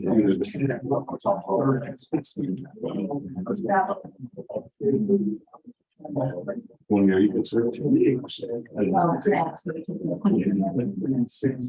34% is the day was that third. They didn't want more.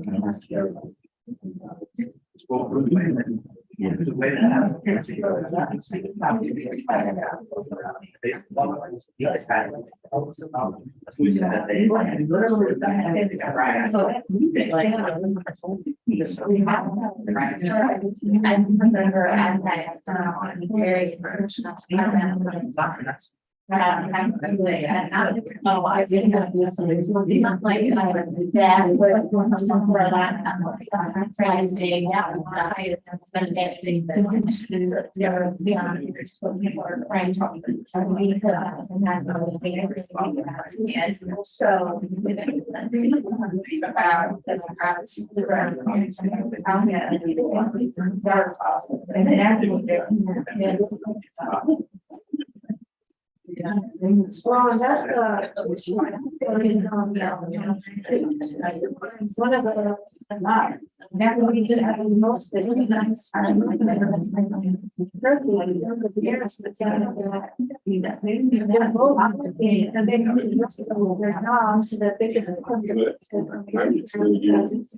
see that.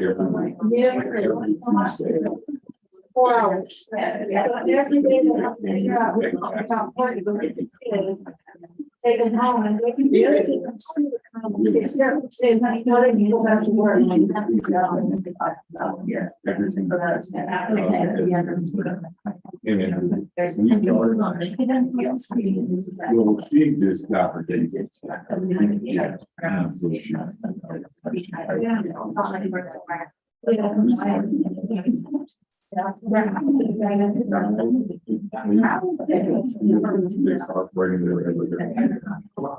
And there's always.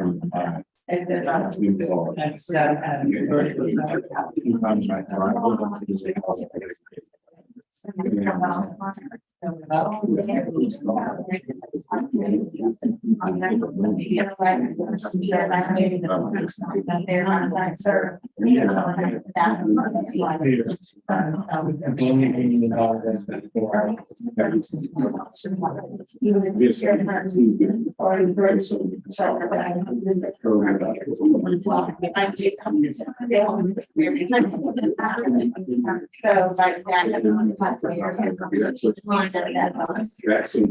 that's.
They have certification. We think that we got right.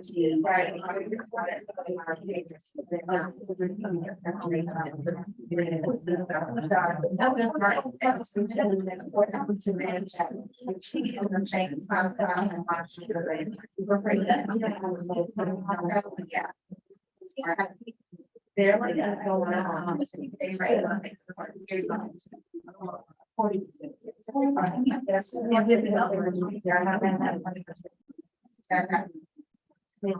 Stick around. Now.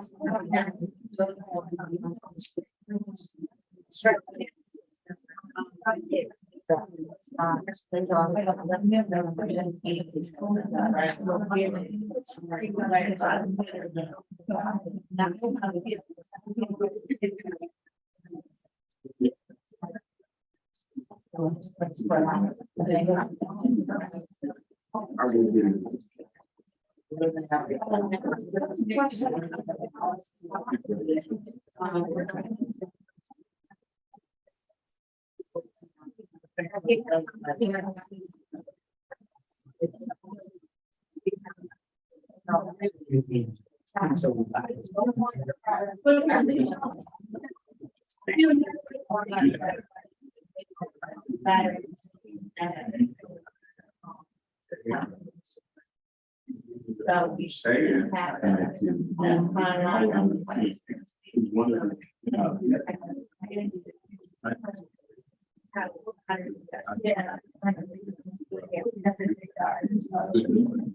This week, I just, and maybe we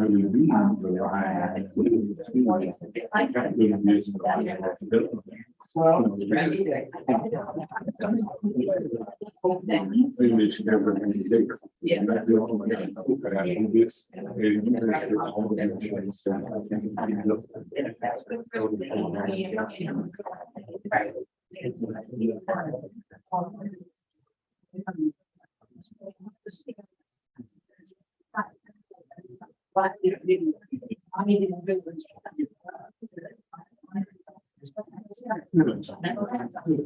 Yeah.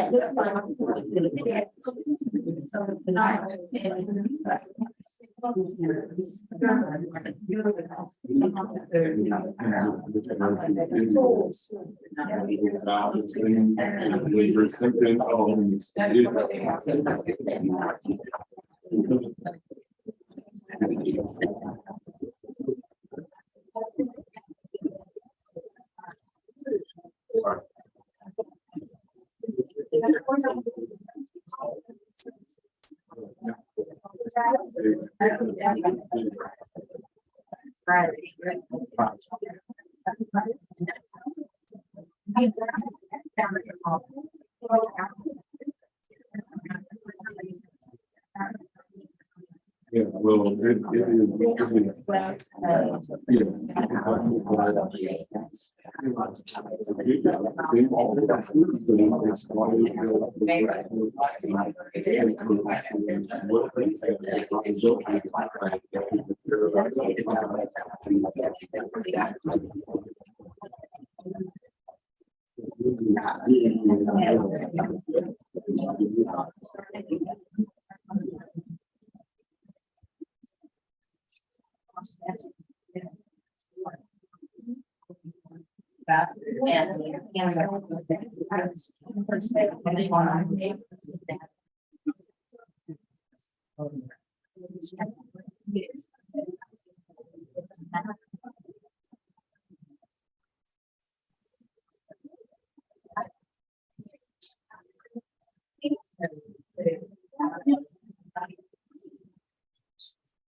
And that, the friend, I mean, when I read it, I was like.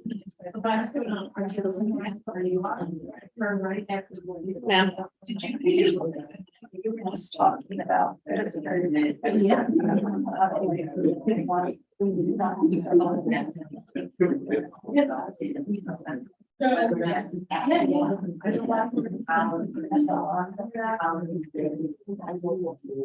There, so in the survey, see a lot of comments in the survey, a lot of people, right? Now in the open ends, the way we do it, you begin open ends with 27 points. We will include all that and we will code 27 things. But then when we do the denominator on that, the denominator is, all the year, right? You know.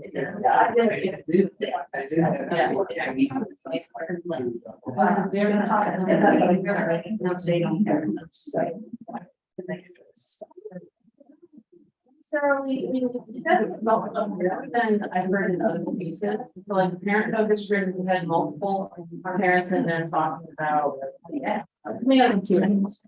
Parents of special needs kids who recognize that there's real lack. We see the other things and I can see it. Service and support. You know, one of them talked about. I don't really know, wait for parents, especially the kids together, they have something to talk to. And then they talk about lack of having fencing around playgrounds, and have certain kids that are lunch. We had. Not getting that academic support on school. And some of those kids are on the spectrum or ADHD type thing. Some of them are very well. You know, they expect what they have to say. Some of them are.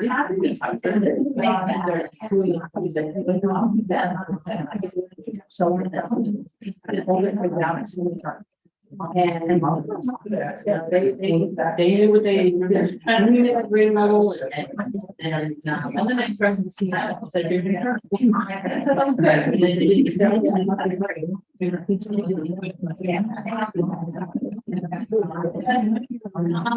so to answer your question, I don't feel like the standard world.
Very same thing that you're doing.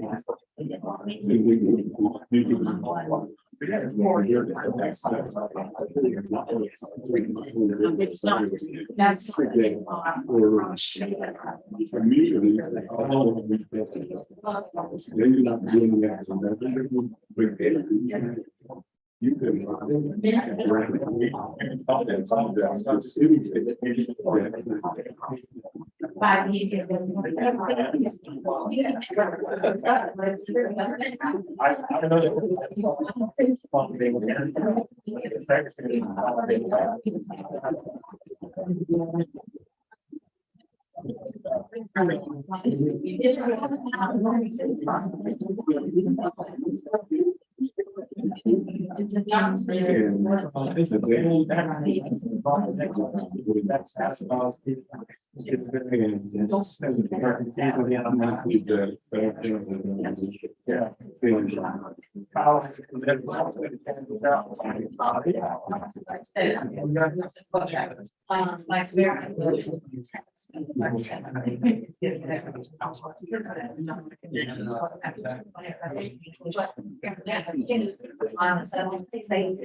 And that's all that's on.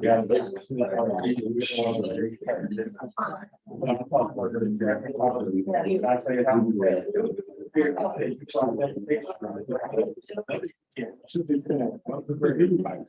Oh, yeah. Okay. When you do that. I'm not there to feel good. But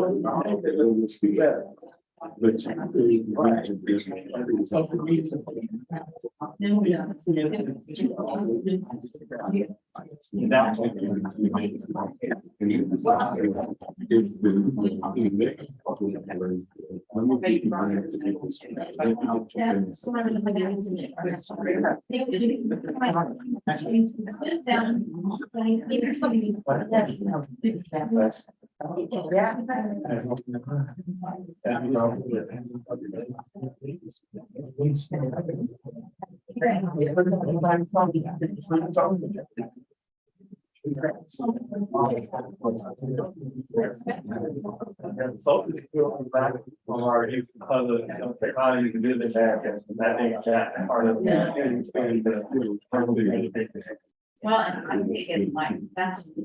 I just like, I need more time. I think.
And that was.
Only one right now.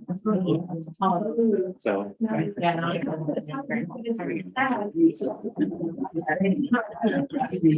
Even if you got top three, it's gonna be like. Did you pick this up for?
We heard a lot of them. This like that. Yeah. And then they text. Very.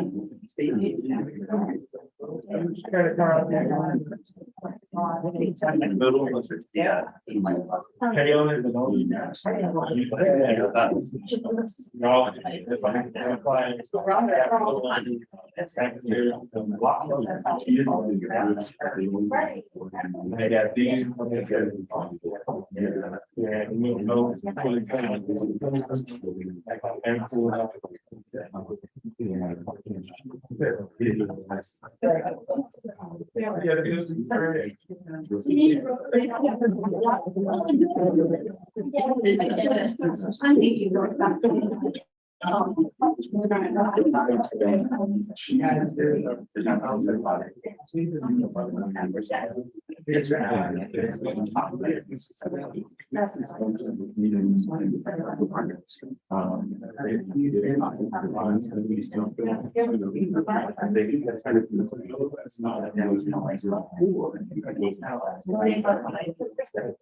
I don't really know.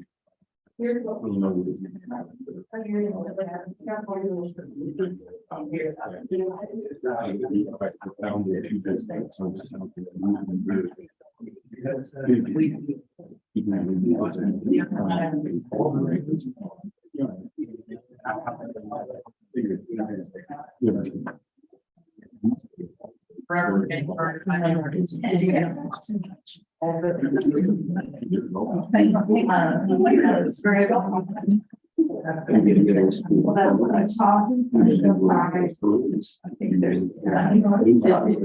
All right. We got you. Share out. Anybody got some? Oh, and on the deck, Ken has a great statement here. All right, I'd like for him to. I'd like you to read. So this is about claiming the space as the trust, as the institution, that I think we have an opportunity to really tell our institutions. When I say institutions, I mean UF, Santa Fe, the county, the city, this is what our community is saying. That we do. And so we had this discussion about how we need to really claim that space as the experts of what our kids and families need. And Marcia says, what did you say we need to?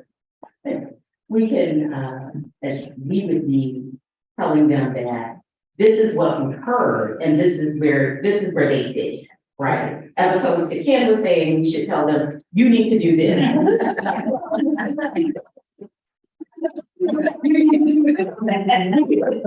And say, here's your part. Here's your role, because there is a role to be hired.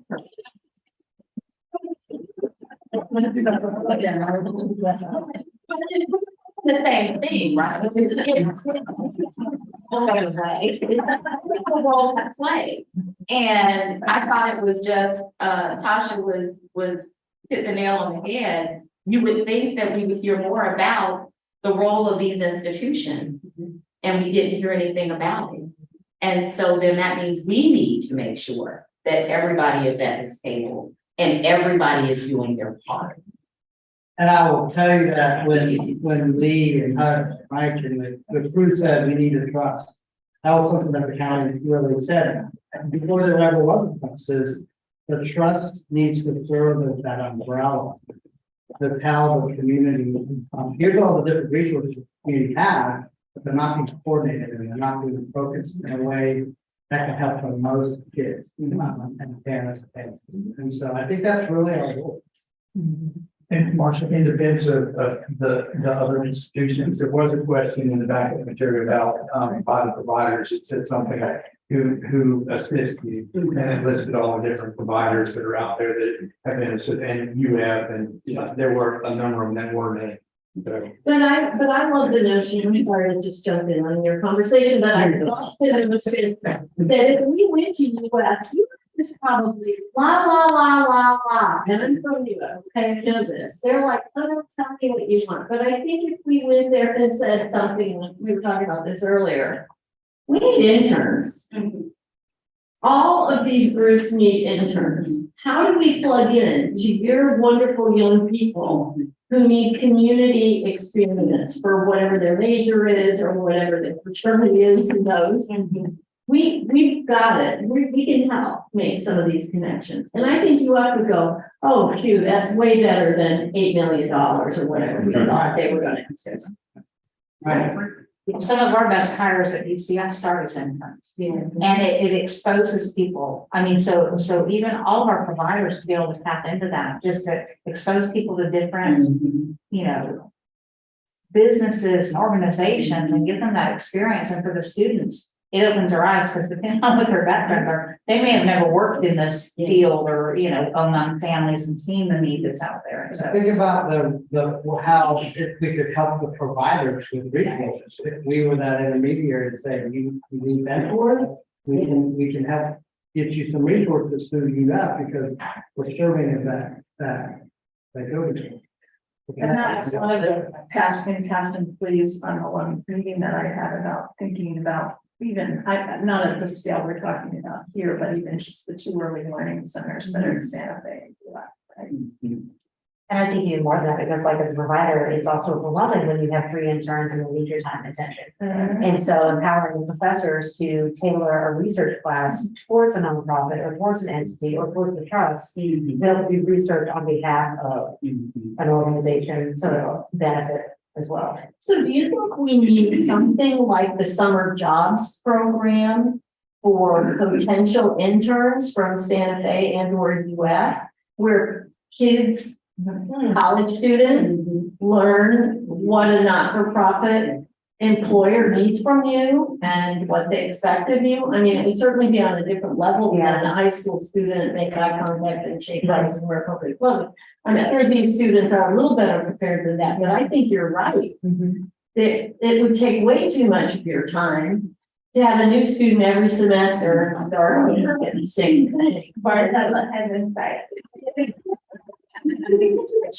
So we do partner very well with the FCS and because there's family sites that and there's a class that they have to get their practical hours. And so, but what we do, so with a nonprofit. So we've been very fortunate, but here's the only thing is that's a 1 semester, usually the fall or the spring, that they have to get their hours in. But for us, we try to keep them even longer because like what Christy is saying, by the time they come in, we even get them trained and nothing knowing that they're just been figuring it out. So we've been very fortunate with that program to bring on incredible kids that want to, like these are the students that want to go out and change the world. They want to be in the nonprofit sector. And most of them do. They stay with us for a year, sometimes 2 years, and then go on. But that's only a handful, and it's only because, you know, I sit on that advisory board for my CS, they're that pipeline. But we've been trying to get, you know, who have to work with us through the Blanchby Hub for volunteer opportunities so that it's streamlined. That Christy can go on and go, I need volunteers, but you know, We have to make it into a virtual course or something, because they're really good at making virtual. I think we can do it. Another possibility is to, I mean, you don't have to necessarily get UF to be in on it. I mean, I went to grad school working on my doctorate, and one of my professors said, in order to pass my class, you gotta go out there and volunteer for 12 hours a semester. And I'm like, I'm in a doctoral education class, and here I am in a community garden for 12 hours. And then you write about your experiences happening. But I mean, that was just one professor decided this is a good thing. This is a community good. And to your point about them all rotating, I think that this is a place potentially to kind of lead into. You know, you can have a rotating cast of enthusiastic characters if you have a structure, right? And so if you have an after school program, and our after school program at the middle school level kind of thing, you know, it's just like the junior achievement model. Here you are, happy volunteer, here's your bag, here's what you're teaching, kind of thing. And the rotating cast of characters isn't as big of a challenge then. And then you have that adult, you have the opportunity for mentorship experiences, you know, kind of baked in. The good ones connect with the kids and the kids get something out of that. And then some of them stay. Some of them decide to change their majors and become teachers, kind of thing. But there's been lots of ways to crack that nut. All right, any further comments? We are perfectly on schedule. Please get all your thoughts down on the pages. Yes, I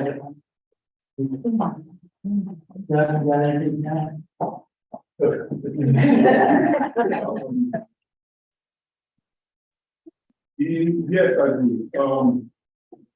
Just hearing the data that's coming out of this discussion is huge because, as a provider, there's so many points that are here that we have to address at a community level. And the one thing I will challenge is that I worked in the high school for 20 years in the high school setting, and what I would say to this is the data that was used was middle school and high school students. But I feel like our younger children can give input to this as well, that I would like to see from our third and fourth and fifth graders having to deal with that population that they should have a voice as well. But to speak as a whole to this data, I mean, there are people here in the community that we have a program and solution for these problems that are being presented. We just need a handcuff taken off and the funding released up to 100 years stuff. We have to look at alternative means outside of the school board and all saying the school board is the fix. Let's go to the school board, let's go to UF, let's go to Santa Fe. We have to work in partnership. Don't hear what I'm not saying. What I'm trying to say is that we have to look outside the box to serve our children. Yeah, later. All right, we got time for a couple minute break. Everybody get up, stretch your legs. I really do think the break thing, you know, if you're in a third grade classroom, y'all get up and next. You know, it's good for your brain, good for your body. Then we will do provider or partner stuff.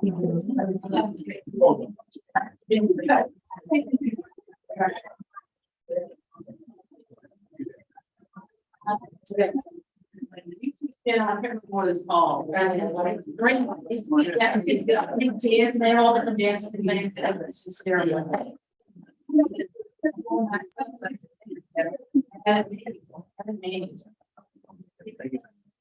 All right, you're gonna put those up. You're gonna go to the next video. You got the next video, right?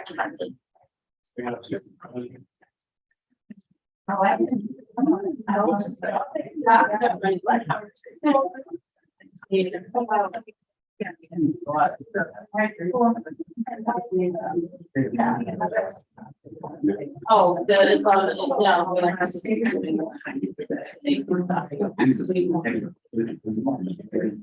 That's, yeah, very. Yeah. Maybe what I'll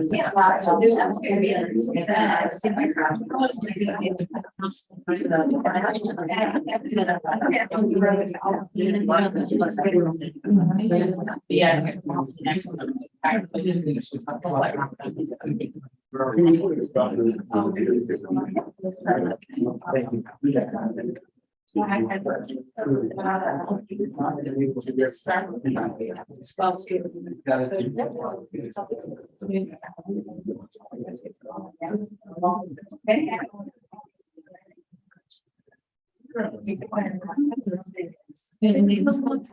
thank you.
Yeah.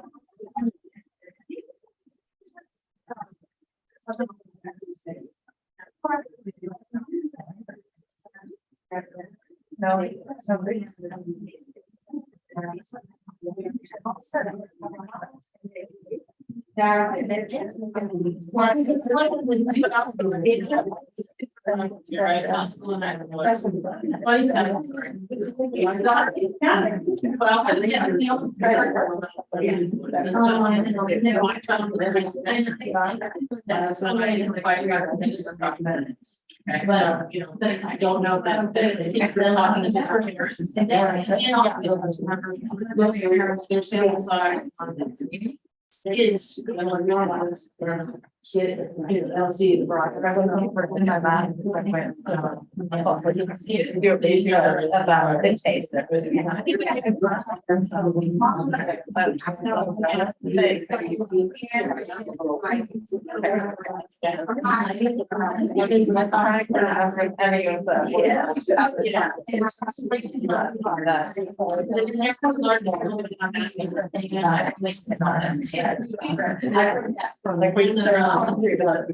there's part of the conversation about your parents inserted when you.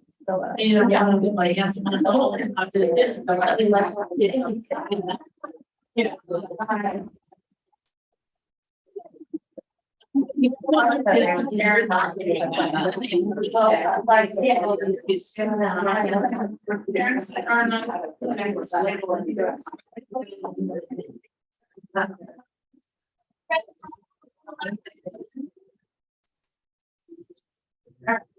That's the back to 2 days. This last data set is providers and partners. Again, we've got some that are both, some that are only one, so we decided to treat these together. We got input from providers and partners at the community meetings, so you see those little sticky dots, that's our way of collecting demographic data at the community meetings that tells who you are. We had a bunch of organizations that received funding from the trust. We had a couple that showed up that didn't get it from the trust. I wanted to make a case while they were there. Lady on the right is a prismatic consultant. She conducted most of the partner interviews, and so I wanted to give her a chance to talk about what she heard. Most partners express they believe the trust is made up of a board, leadership, and staff with expertise in areas that positively impact children. It was evident that partners believe the people who make up the trust really care about children in Alachua County. They acknowledge the support of the community as well. The people of Alachua voted to prioritize the needs of children when they voted to fund the trust. The partners see that the community believes in the trust and wants it to be a success. I thought that was good input. You know, you've got people who want the organization to succeed, right? Yeah, we don't always hear that. You know, especially when people aren't funded by that. And so I think that's a good piece of input. All right, on the data. So surveys, we had 75 providers fill out one, we had 34 partners, overlap is possible, some chose to do both.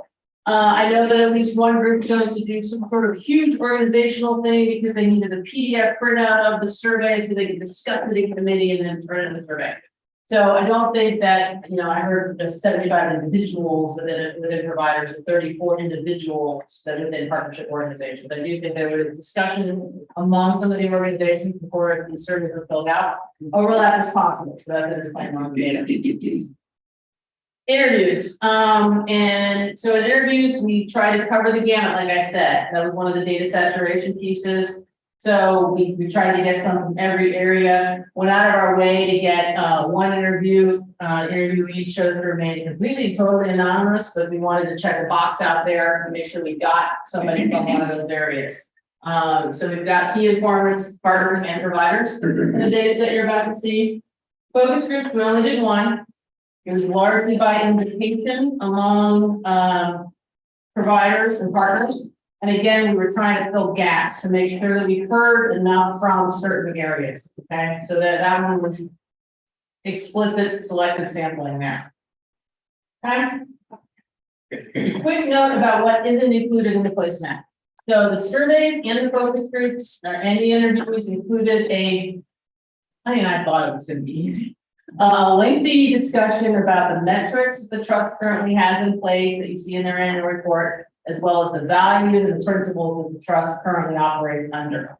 And so we had a large discussion section in there to tell us which metrics are good, which metrics are not good, what should the values be of the organization, a lot of things that are going to feed into your next step in this journey, strategic planning. That's not covered in the placemats today, and that was intentional. I wanted to keep the focus on the needs of the community, it's because it ties in with what the youth and the parents are saying. You will see those results in detail in your final report. And so that's, if you're looking to see the overlap between what you saw in the survey, why is that stuff in there? That's why. Okay. All right.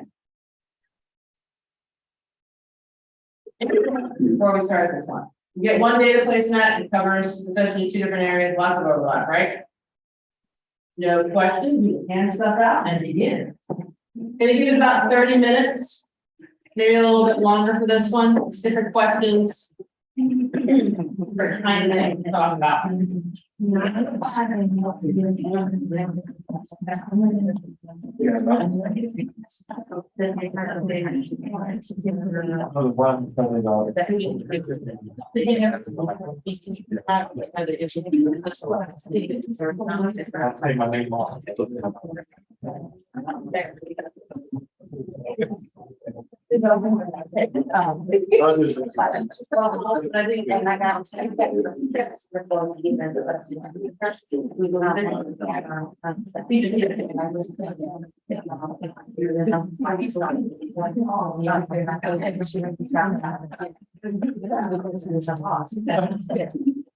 the person they can.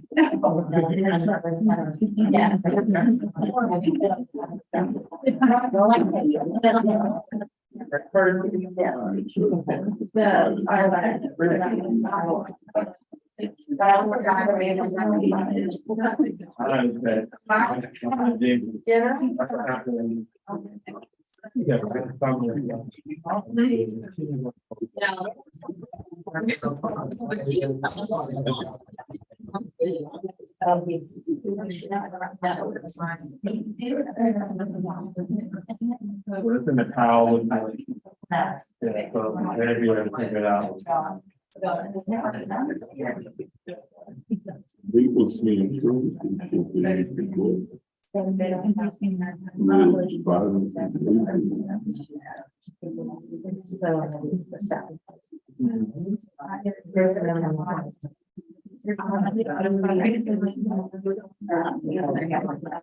Yeah. If we go back to the somebody question.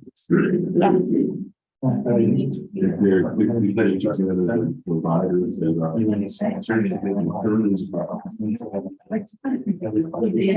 Good question. Where's the general question? It's just top 3. Are like individual things. So.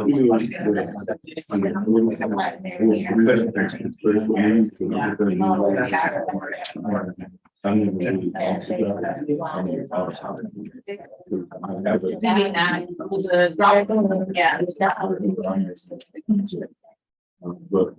have to choose the top 3. So then that was a list they had.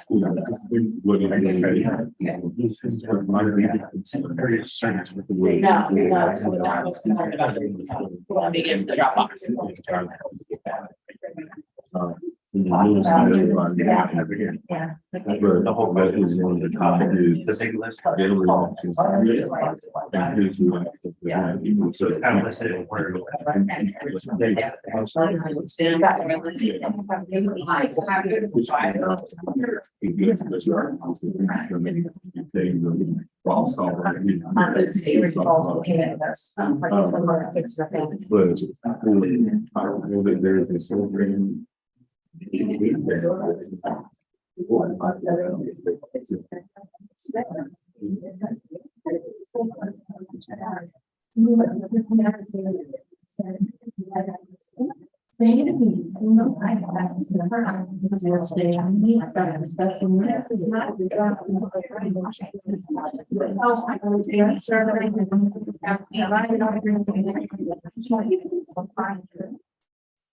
So was the first one. It's better, but I would say over 2 years away. And it's like, I don't know your body.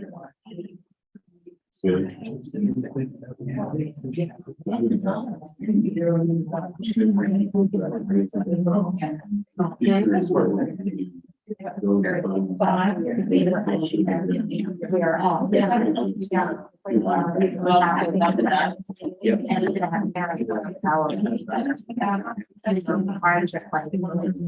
And so I think overall, we don't get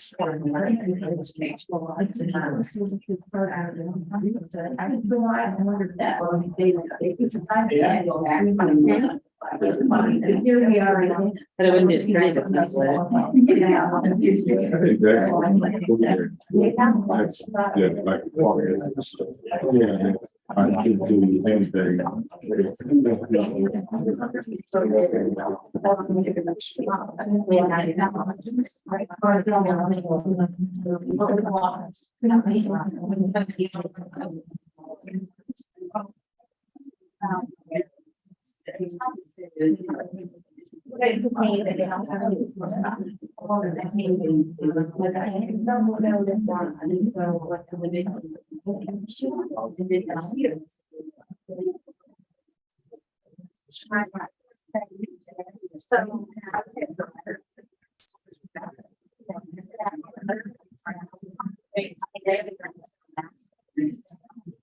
But it's challenging. There's something about the work side of my daily life, people who say the time somebody I'm working. I wasn't allowed to, so that's how that we're going to start. And I never. And I'm not ready to concept we now take yeah.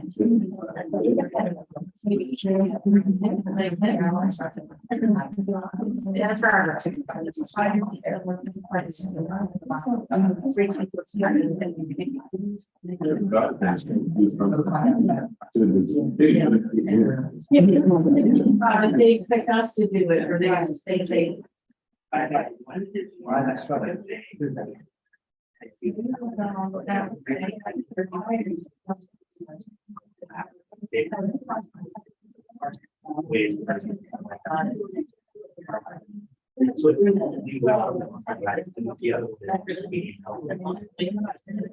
Okay, so my nothing about the same thing, increase that, but yet when we're still doing that. Then once it's the other thing it's 73. Yeah.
I do think that it's not about what you can about the jeopardy.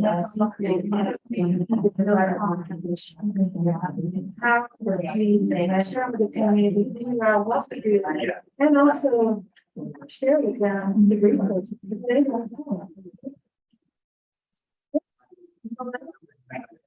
Oh, think shop community today, there's no. I mean.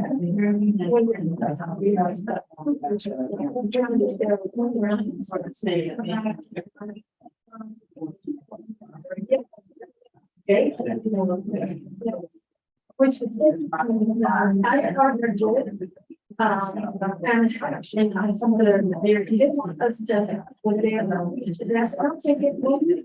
That's already. Sponsor, that's better than we can be helping. Figure out how to say it, just that.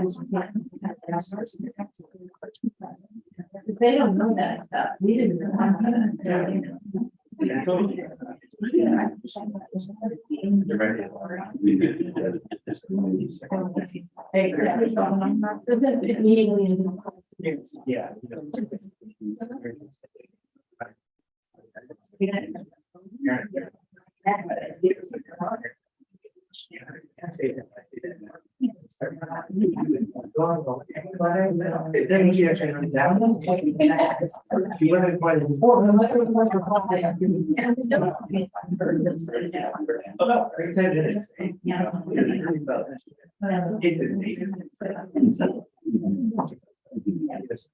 Interacting with person. Get the whole thing. Exactly. Yeah, yeah. She's been working.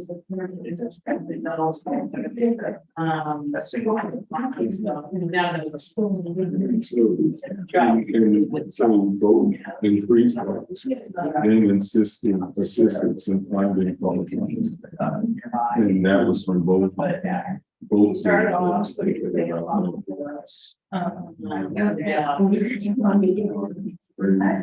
at that. All online. Sharing and, I don't know.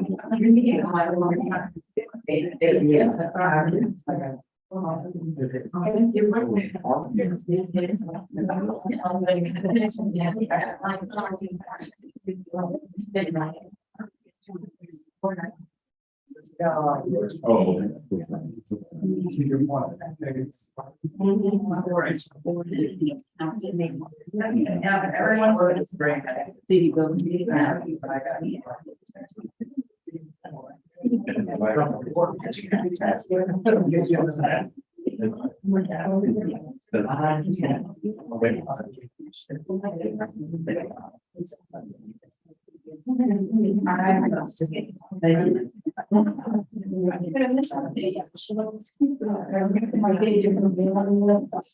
know, what guarantee.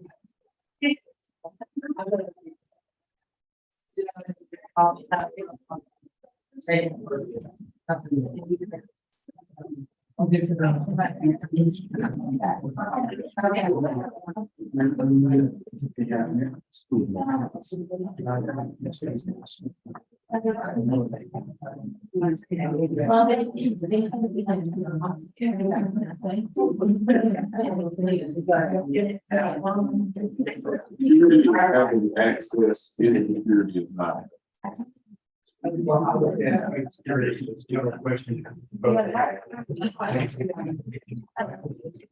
What made it my partner really only see that in my thoughts and my.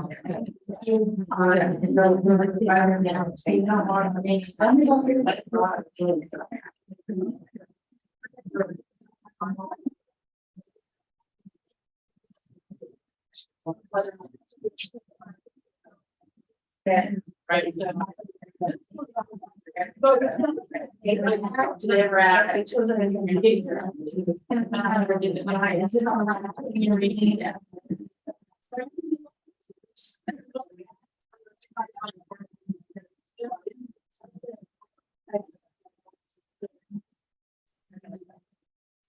Yeah. Yeah.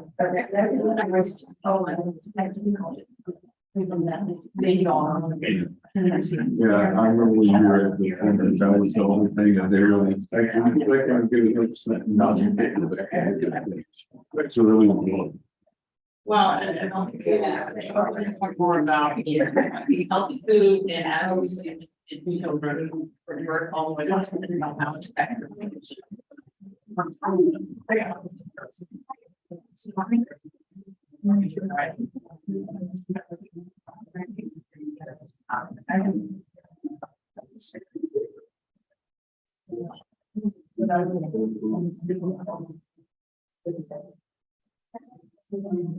Oh, yes.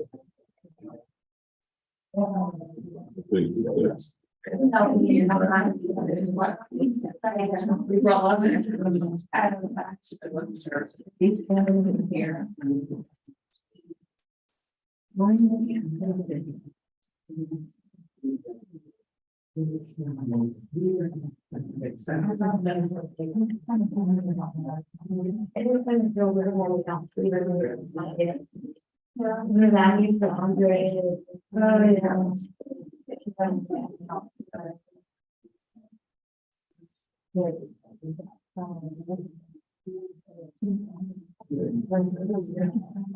Not going in that non.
Interesting that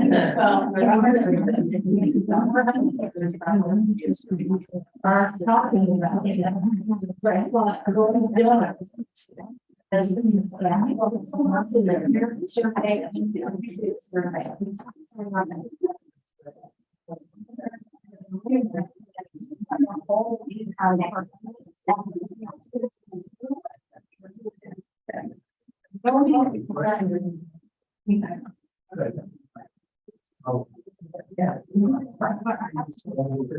I know.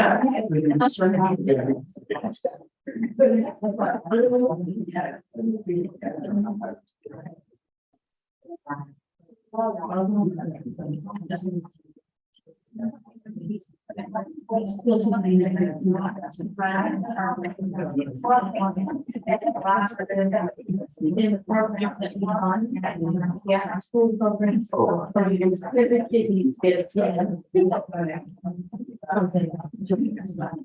I think that's that was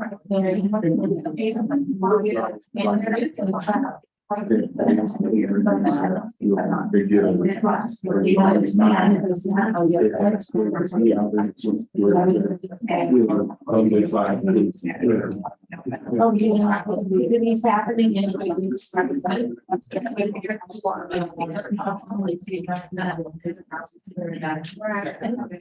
that's not bad.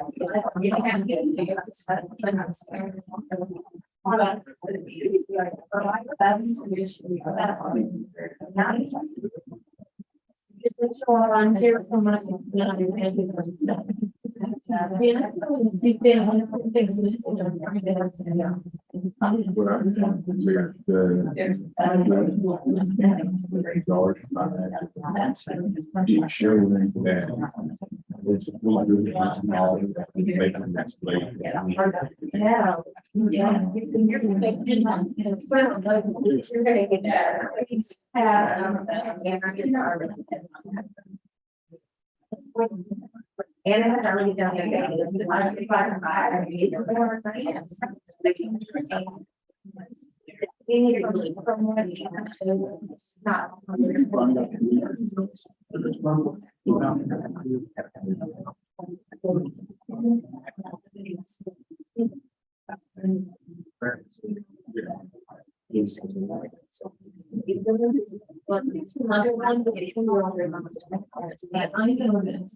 we had something like 700 parents in one page in newborn.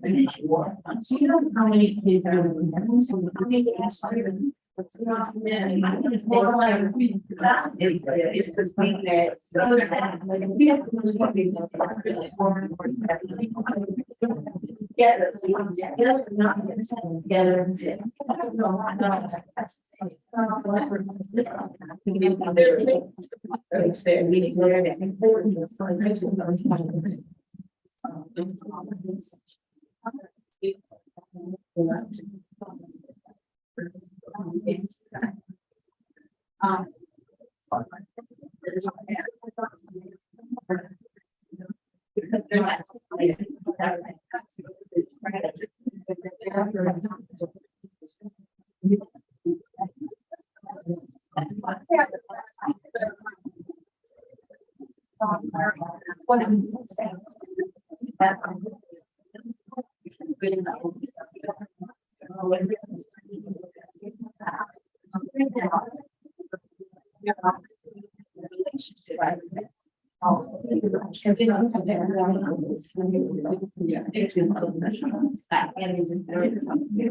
And you're going to run our likes to be able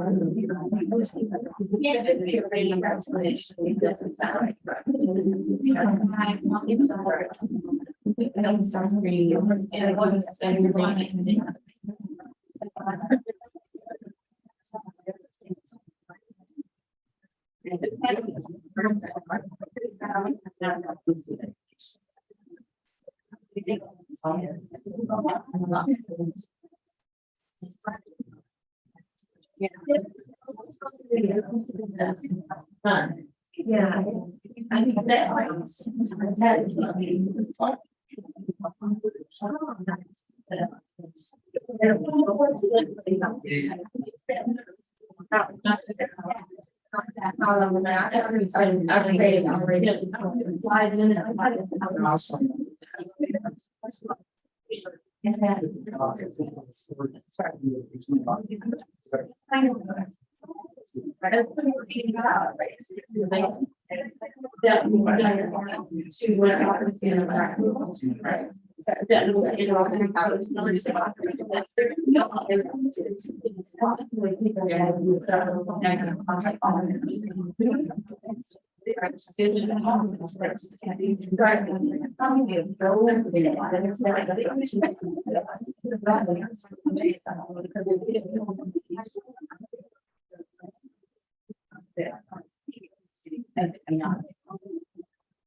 what they do.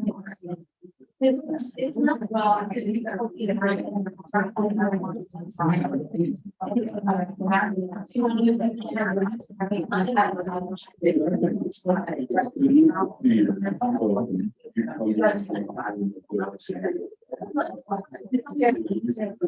Right. Yeah.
What's such name in your life?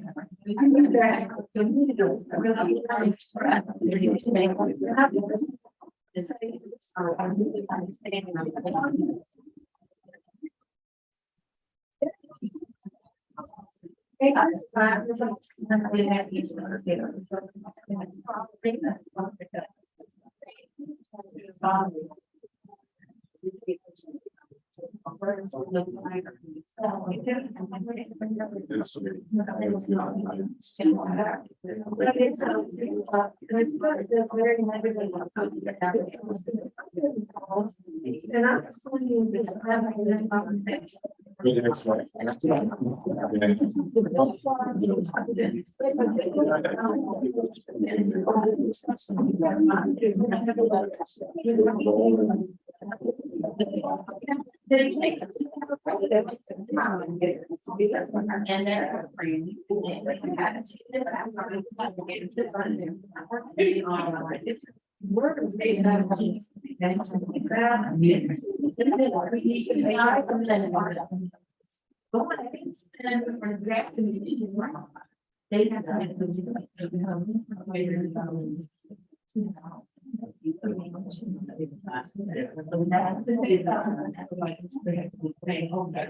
That is a change that I did want to ensure that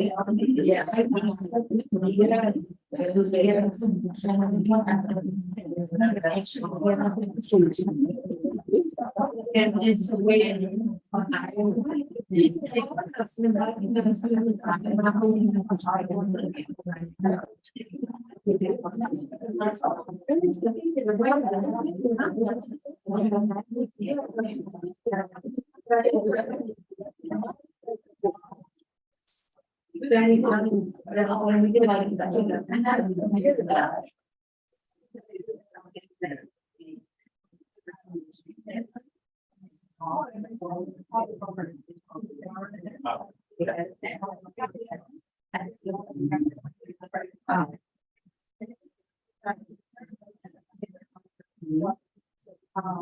children, you know, and so things you over to you know, we have really little teachers starting to do this.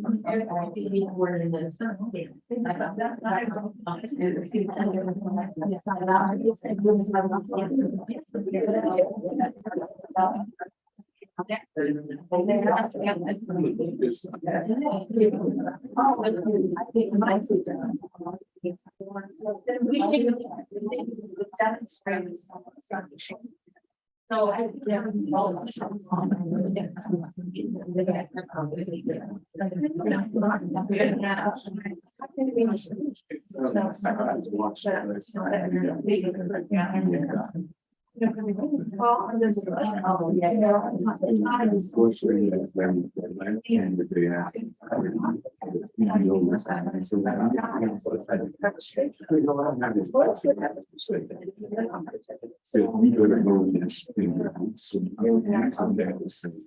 That they sound like they're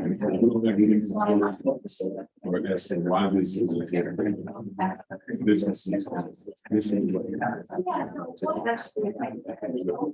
it's like dad was leaving it, he's living there, he's saying.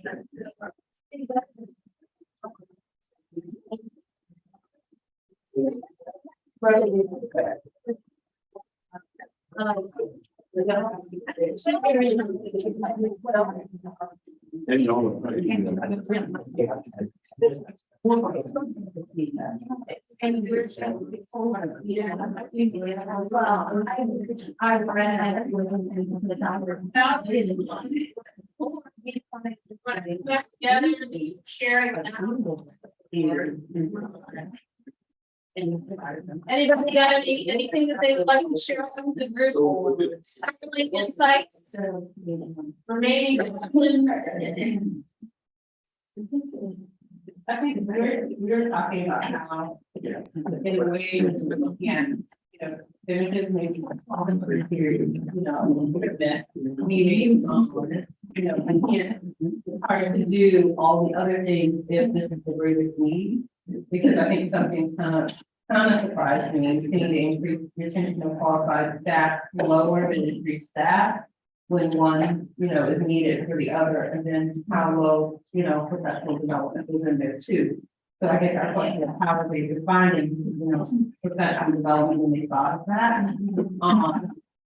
But then, you know, seeing that we need is so great that, it, you know, if I could put out this fire, then everything else would, you know, right, so. So Malcolm Gladwell said, what is the tipping point that enables everything else to be achieved, right? And it's not always what you'd expect, it's not always the obvious, fabulous work. Plus, Malcolm Gladwell. Yeah, so let's ask Malcolm, what do you? Yeah. And you know, there's indicators in there, but I do think it's still kind of a thorny problem looking at the data in terms of, you know, and I was sensitive when we were talking about it, you know, that there are the birth to 18 mandate piece ends up meaning that, you know, the prenatal piece at the time, statistically speaking, tiny little portion of the issue, right? And so, but does that make it less important? Not according to your mandate. No. And so how do you address that? It's an interesting question, I think. All right. Other thoughts? Comments? Yeah. Okay. So the backside of the well, yeah, you can read the front side. I'm going to tell you what's on the back side. Because I spent a lot of time with the open-ended question results because I thought they were wonderful and fascinating and revealing and taught me so much. And one thing I noticed was that our communication on what we are doing needs to improve. And I remember last summer sitting up on my deck in Georgia saying, we need t-shirts, we need t-shirts. I am totally serious. Every kid that participates in one of our funded programs needs to have a t-shirt that says Children's Trust on it. I don't know what exactly it should say, but some clever intern that you have could tell us what his seeking message is. For example, in Memphis, when we did infant mortality prevention, we gave every baby born in the county a t-shirt that said "This side up." on the front. It was so sticky that they're still doing it, and I've been gone from there since 2005. So, how much does one of those t-shirts cost? 98 cents? $7. You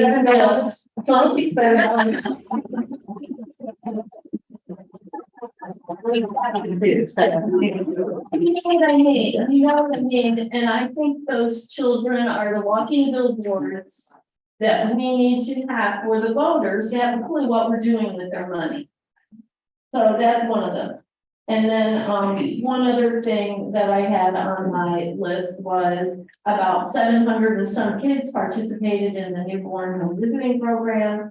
And I was guessing that we had a lot more babies born in here than you guessed. I thought it was between 3,000 and 4,000, maybe even more. And 2,600. 2,600 on birth controls working well here.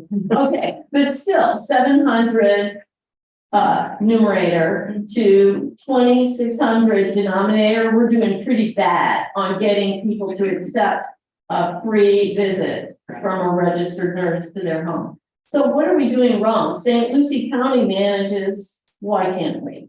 And I think something needs to happen to address that, and that didn't show up anywhere on any of this. I do like the t-shirt idea. I mean, thinking like with a nonprofit hat on, somebody wants to give me funding, and then one of the stipulations is that I have to accept 150 t-shirts that I can then provide out to my kids. And maybe the trust branding is on one side, and the other side is free to use for that organization. I just think it needs to be trust all over the place, because I want those parents to put them on their other kid when that kid outgrows it, or to give it to the Goodwill and the Goodwill store to put it on a different kid. I don't care who wears it. We do have t-shirts that we give out during our outreach, but the providers, that would be great if they could do that, because they want us to buy them, but if we fund them, maybe they can. Nah, I think we buy them and hand them to well, we could do that. Yeah, I think that's an option, and you know, take some input from that. A lot of times, nonprofits, you know, they're doing things like field trips. It's handy to have all the kids in the same color, you know, the day glow yellow kind of thing, so that everybody knows, okay, that kid's with me in this group kind of thing. Our color is blue, but that's a nice. Yeah, I'm a big fan. But that's a great idea, because when we do go out and do outreach, the kids, the parents literally take the shirt off their kids and they put it on. They love it. So that is a good point, because they do want those t-shirts. And then, you know, I think to your point about the other piece, so home visits of any kind are often challenging, particularly with potentially marginalized communities or communities, you know, which you're not. Yeah, but St. Lucie County isn't exactly what town B, you know what I mean? No, I agree, and I think what bridges that gap is trust. It's not, but I, just an aside to that, I met this morning with the young lady at Healthy Choice. And we were talking about healthy. And we were talking about the program, and I was, of course, talking about lived experience. My lived experience is as an African American female. And so, of course, I'm asking, you know, what kind of response that we had with the African American community, and culturally, are we thinking about cultural differences when we are going out to these families and so on and so forth? And there was an acknowledgement that it has been difficult to get into these communities. And so, again, remember, I'm in Gainesville. I literally asked the question, well, have you talked to a woman by the name of Vivian Bond? You know, that is the Black nurse of our community. And if I'm creating a program related to nursing and getting into particularly this area, that's what I'm going to be. You're so right. And her name was written down this morning. You are so right. And so then I thought, well, how long have we had this program? And nobody's ever had a conversation with Vivian Bond. So, Thank God we hired you. well, but, you know, it's stuff like that. It's us really being intentional and with our programs and as we think through what we're doing. So that we are connecting the right people to the right people so that we have the biggest bang for our dollars. So, but when you said that, I'm like, literally had that conversation this morning. That's one of the things. No, I just was gonna say that, the question about how the data we were talking aligns with your expectations. I think the important thing that I was keeping in mind is that if these data would have been collected a year ago, I believe they would have been very different and not in a positive way. So I just want to put that out there as an acknowledgement of the things that have happened.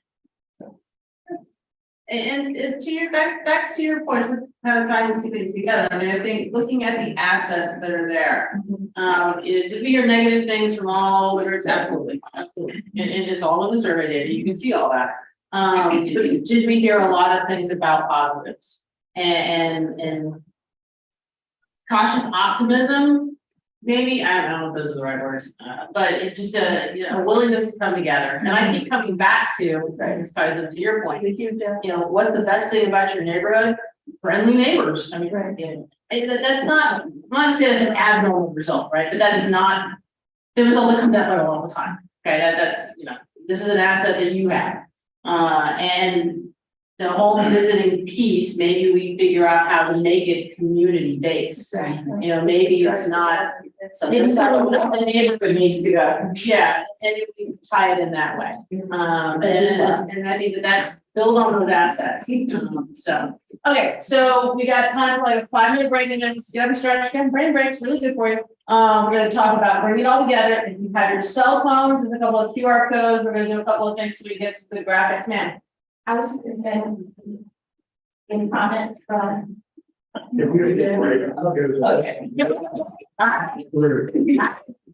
me get my notes. We had you earlier for the second.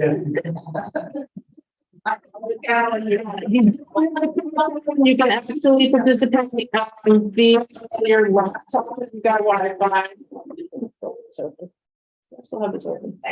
While you're doing that, can I say one thing about the information we received in surveys? And so the feedback that we got about the staff was absolutely fantastic. I mean, it was, Yes. as a board member, I can't tell you how glad that makes me feel that we have people here that work, the staff, the people that they're working with are so complimentary that they really care. So, I mean, I think, despite whatever we do, it reflects very, very highly on the staff, and thank you all very much for that. Yes, another asset, absolutely another asset. I could have done that. Okay, so let's talk about putting it all together and lingering questions. Okay, I've run tons and tons of data at you. I hope you dream about them tonight. And see if you come up with that, oh my gosh, that aha thing tomorrow morning. Right? But let's put it all together. Okay. So this is the completion of the listening project data collection. Chris and Reagan will collect up your last set of input from the providers and partners. This is the last piece of data collection. Okay. What do we talk about? We discussed interview input, community media input, survey input, input from everybody we can finally talk to us. Okay.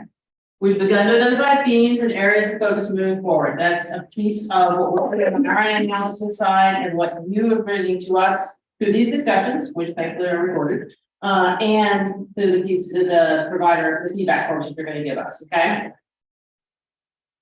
So, want to ask a question. What resonates with you? So you can shoot the QR code. You'll get the question. If you ever done this before, it kind of works best. Short, pithy phrases. Everybody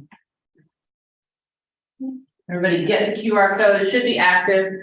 You guys should be seeing it over here if it's coming in, right?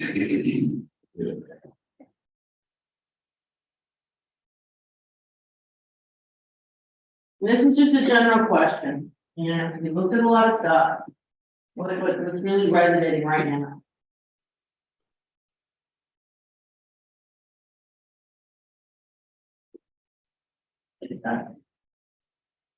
Yeah. Awesome. All right, you want to flip it over to that screen?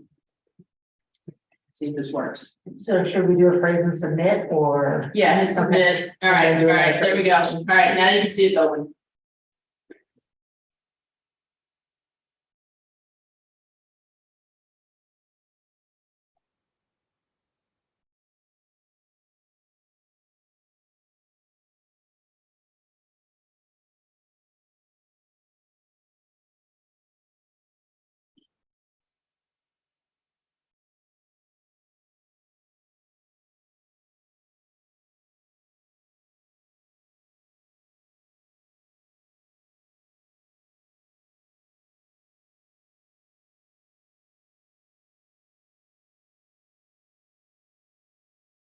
Correct.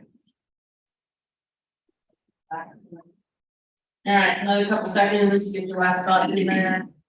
Oh, sure, I think we can talk. Yeah, right.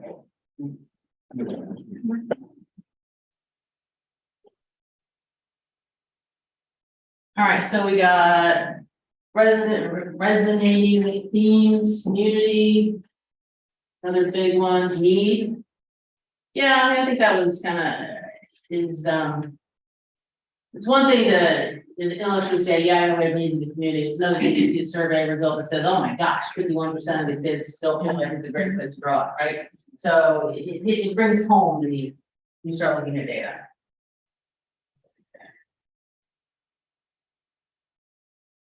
All right. Let's go ahead and stop that one. Gonna grab a screenshot. And I have one more question for you, and I'll set the question, and then we will activate. Can you activate the next question? And pull anywhere. All right, so the next question is, what lingering questions do you have? So saw a lot of stuff, thought about a lot of stuff. What questions still remain? Questions we didn't ask? Now you don't want to clear those responses. You want to go to the next question? Yeah, the QR code again. Yeah. Yeah. You know the QR code again in case they need it, and then they may be able to flip to the next one. Yeah, it pops up when it's activated, yeah. New tool for me. We were using it for a long time, to switch over, pull everywhere. Pull everywhere. What lingering questions do you have? And this is the kind of like, oh my gosh, Sasha, why didn't you ask this? Or, you know, I still want to know more about whatever. Equity, that's a good question. Yeah.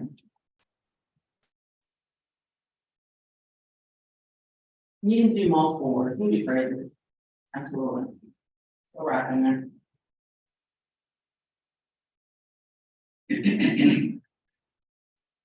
Good call.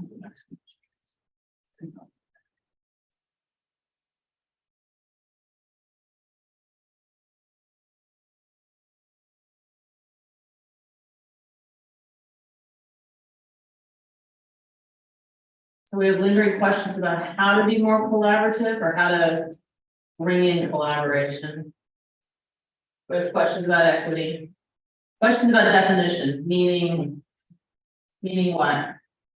Defining equity, Okay, defining equity, okay, defining trauma, mental health, okay. or community definitions of those. Yeah, I think that's a good point, because I think that in listening to students, you know, middle school and high school for these focus groups talk about, you know, mental health needs and things.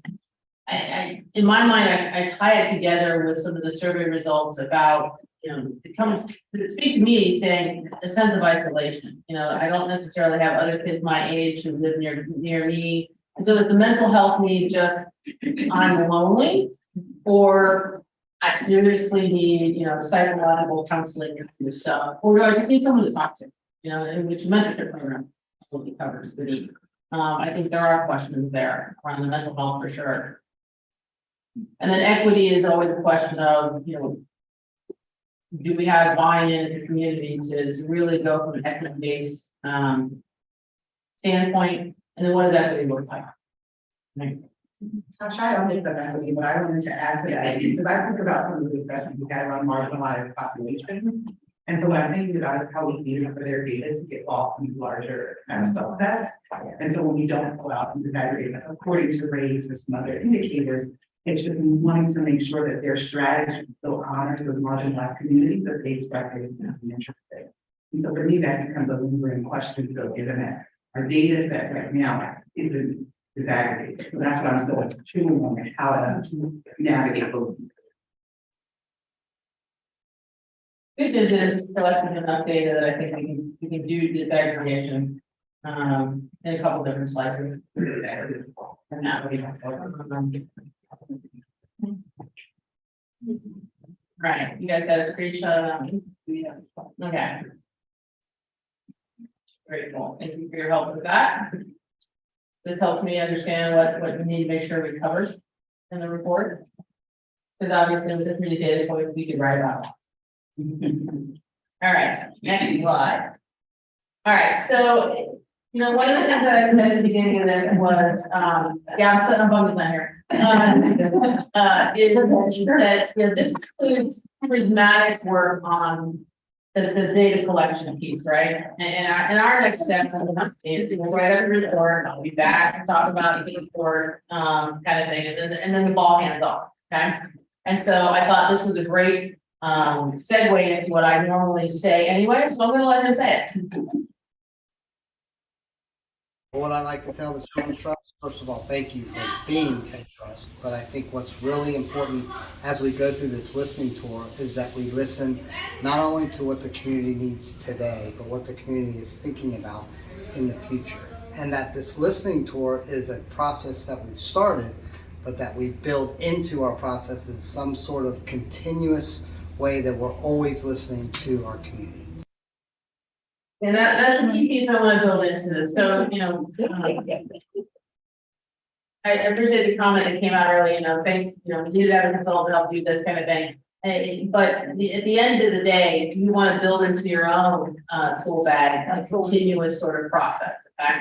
And so as part of the survey, we asked at the end, and that's in the results, we asked parents and we asked you, would you be willing to serve on a committee, do some more surveys, provide some more input? And we actually got a lot of email addresses.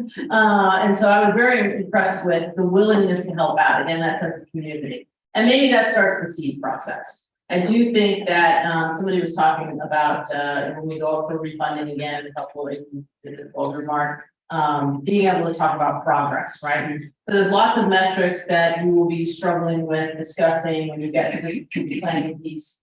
And a lot of those are metrics that you know, you're pulling from outside data sources to be able to give you an independent look, and also somebody else is collecting the data. That's fabulous. Something you may want to think about is, you know, forming some kind of, you know, internal support committee, students and parents, and doing some regular sorts of temperature check gauges within your community.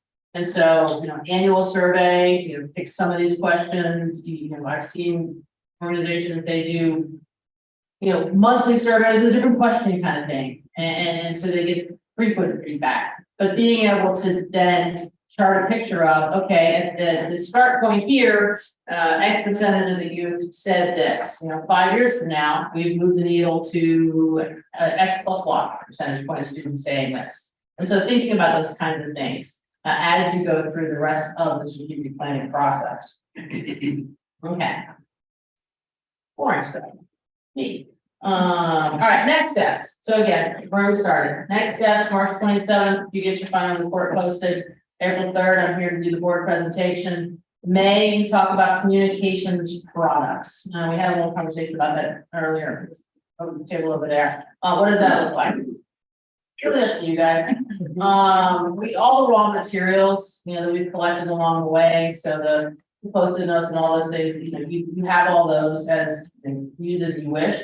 I think that what tends to be pure organizations well is not 6,000 copies of the final report. It's too much in general. We tend to go towards, you know, again, 1 or 2 page kinds of things, maybe a couple different 1 to 2 page kinds of things for different kinds of emphases to think about. But that's communications products is the last piece of this. Okay. And with that, I am done. Yeah, I'm done. Yes. Yes, we're on to the questions section. All right, so we had built in time for additional public input. If we was this open board meeting, you guys wanted to follow those rules. We built in time at the end for that. And then we are wrapping up. I'm going to handle that. So do we have anybody from the public here that would like to share any ideas?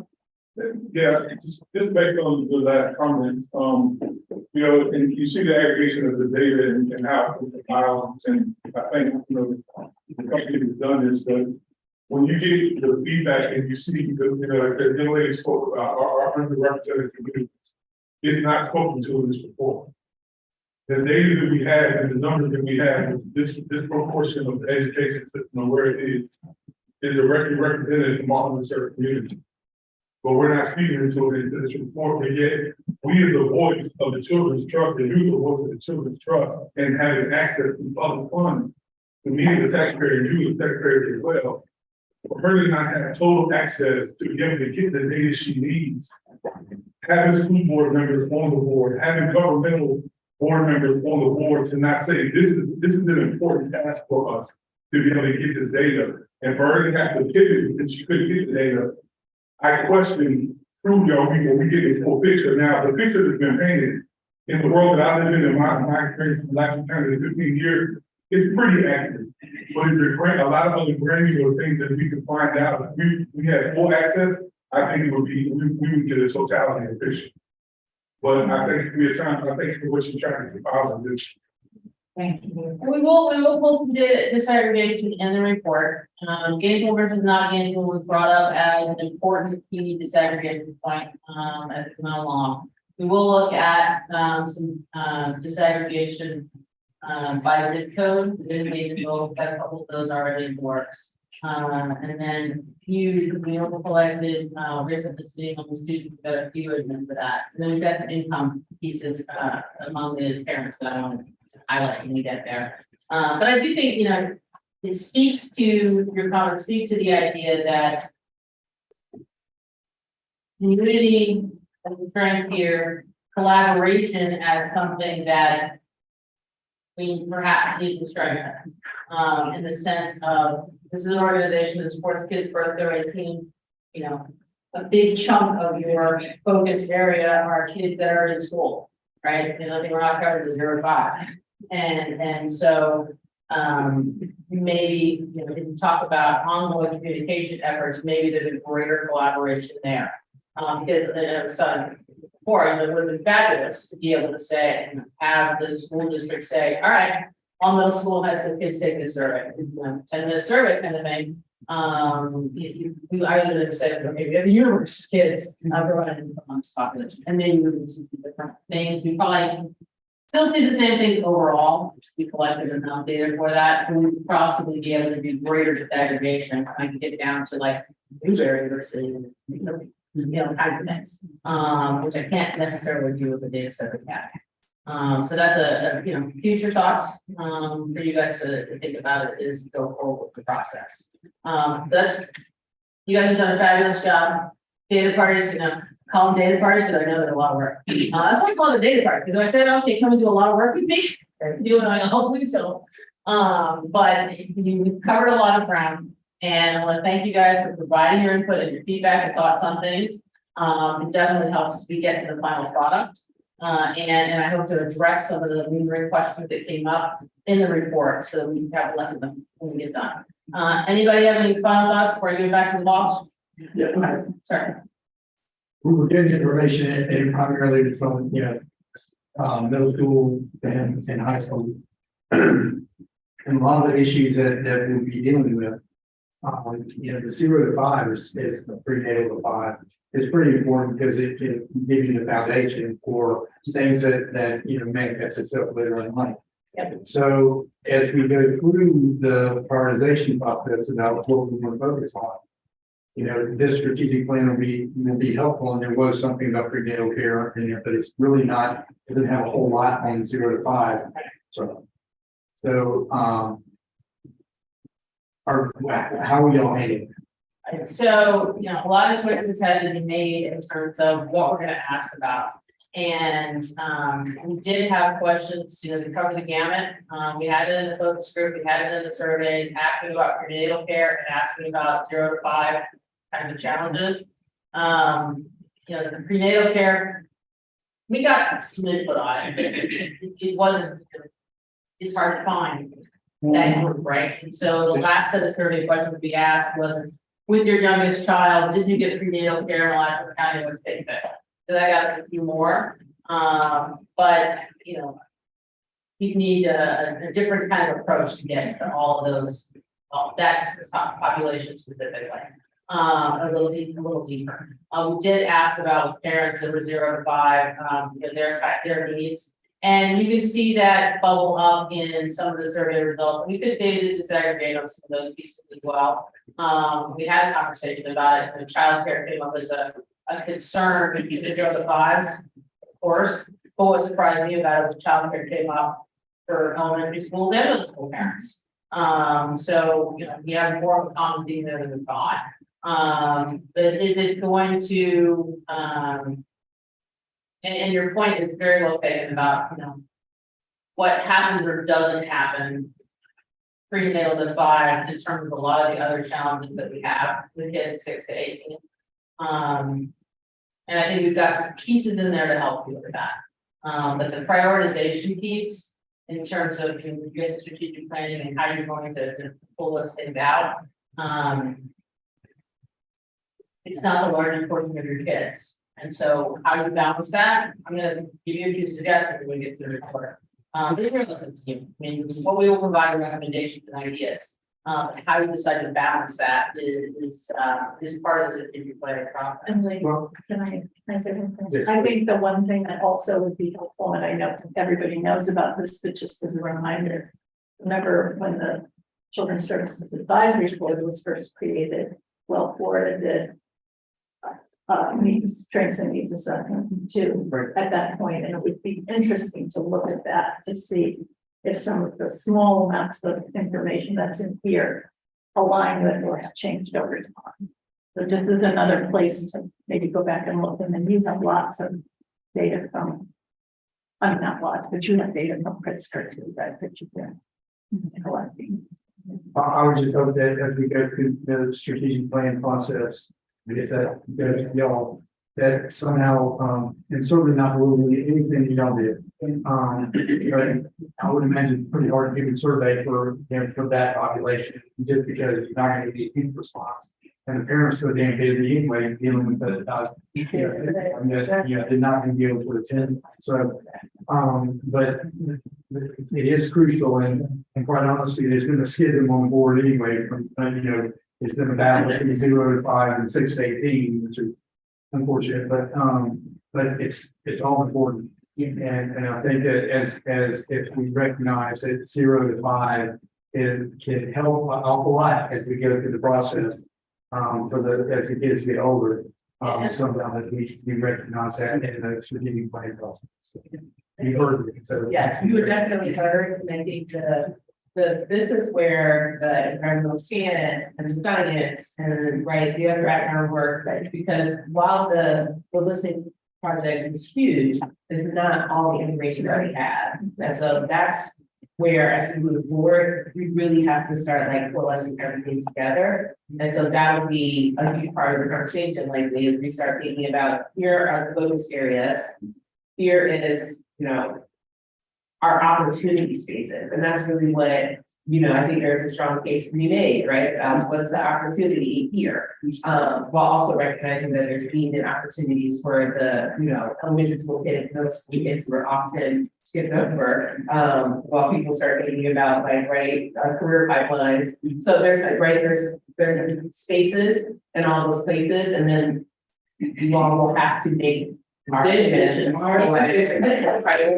We will have to make any allocations towards that work and how that is going to be spread across the community. Well, thank you very much for it. I appreciate it. And what you're referencing is a problem we see often, right? You know, we do survey younger kids on occasion. But it's very selective and it has to be a pretty controlled environment, otherwise it's just with people what can say, or the parent.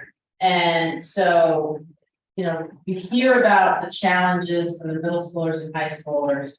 And the natural inclination to go, okay, let's address that. So a lot of the things that they bring up are things that began at age 2, 3, 4, and 5. And you know, one thing we didn't talk about here, one of your metrics is, you know, the rate of kids that can read on grade level in grade grade.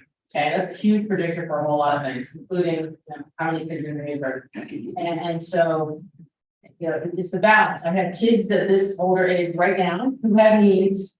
And I know that if I can put all of my money into kids that were like prenatal to 3, those kids, when they got to be older, wouldn't have the same needs, right? And so it's a balancing act. And I think that how you decide to weave that or thread that needle is part of the process. And I think the other thing that did not come out with your conversations, but I wanted to bring it out there. This was not something that was said many times, but it was said a couple of times, and I think it's one of the brilliant, you know, community-based ideas is that it was said the trust only funds existing things. And you know, so if we don't have an after-school program in point X, you know, we won't ever have one until somebody puts one in and then applies for funding. And so, you know, so it's stuck in the back of my mind because it came up early and it's come up a couple different times, is that, you know, maybe the role for the trust is to fund these crazy new things and try new things. And I know there's statutory requirements, it's difficult to do. But maybe that's something that we think about as part of that. That's something that we talked about, you know, that trust as being created. And yeah, the what's it, think tank or innovation station, I'm trying to think what the words are, those incubators for like new businesses and new nonprofits, an incubator kind of thing. Maybe that's the direction you go in. And then you can incubate some of the programs that you don't see happening in the 0 to 5 or at the other end. And that probably takes a different approach than some of the current funding approaches that you use. So food for thought. I'm going to turn it back over to you. Okay, and we have closing. Thank you, Tasha. I think it's a great afternoon with a lot of information. I don't know about you all, but I saw things I didn't know. I saw you discussed information that I sort of knew.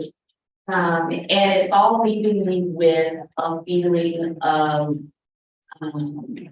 expectation.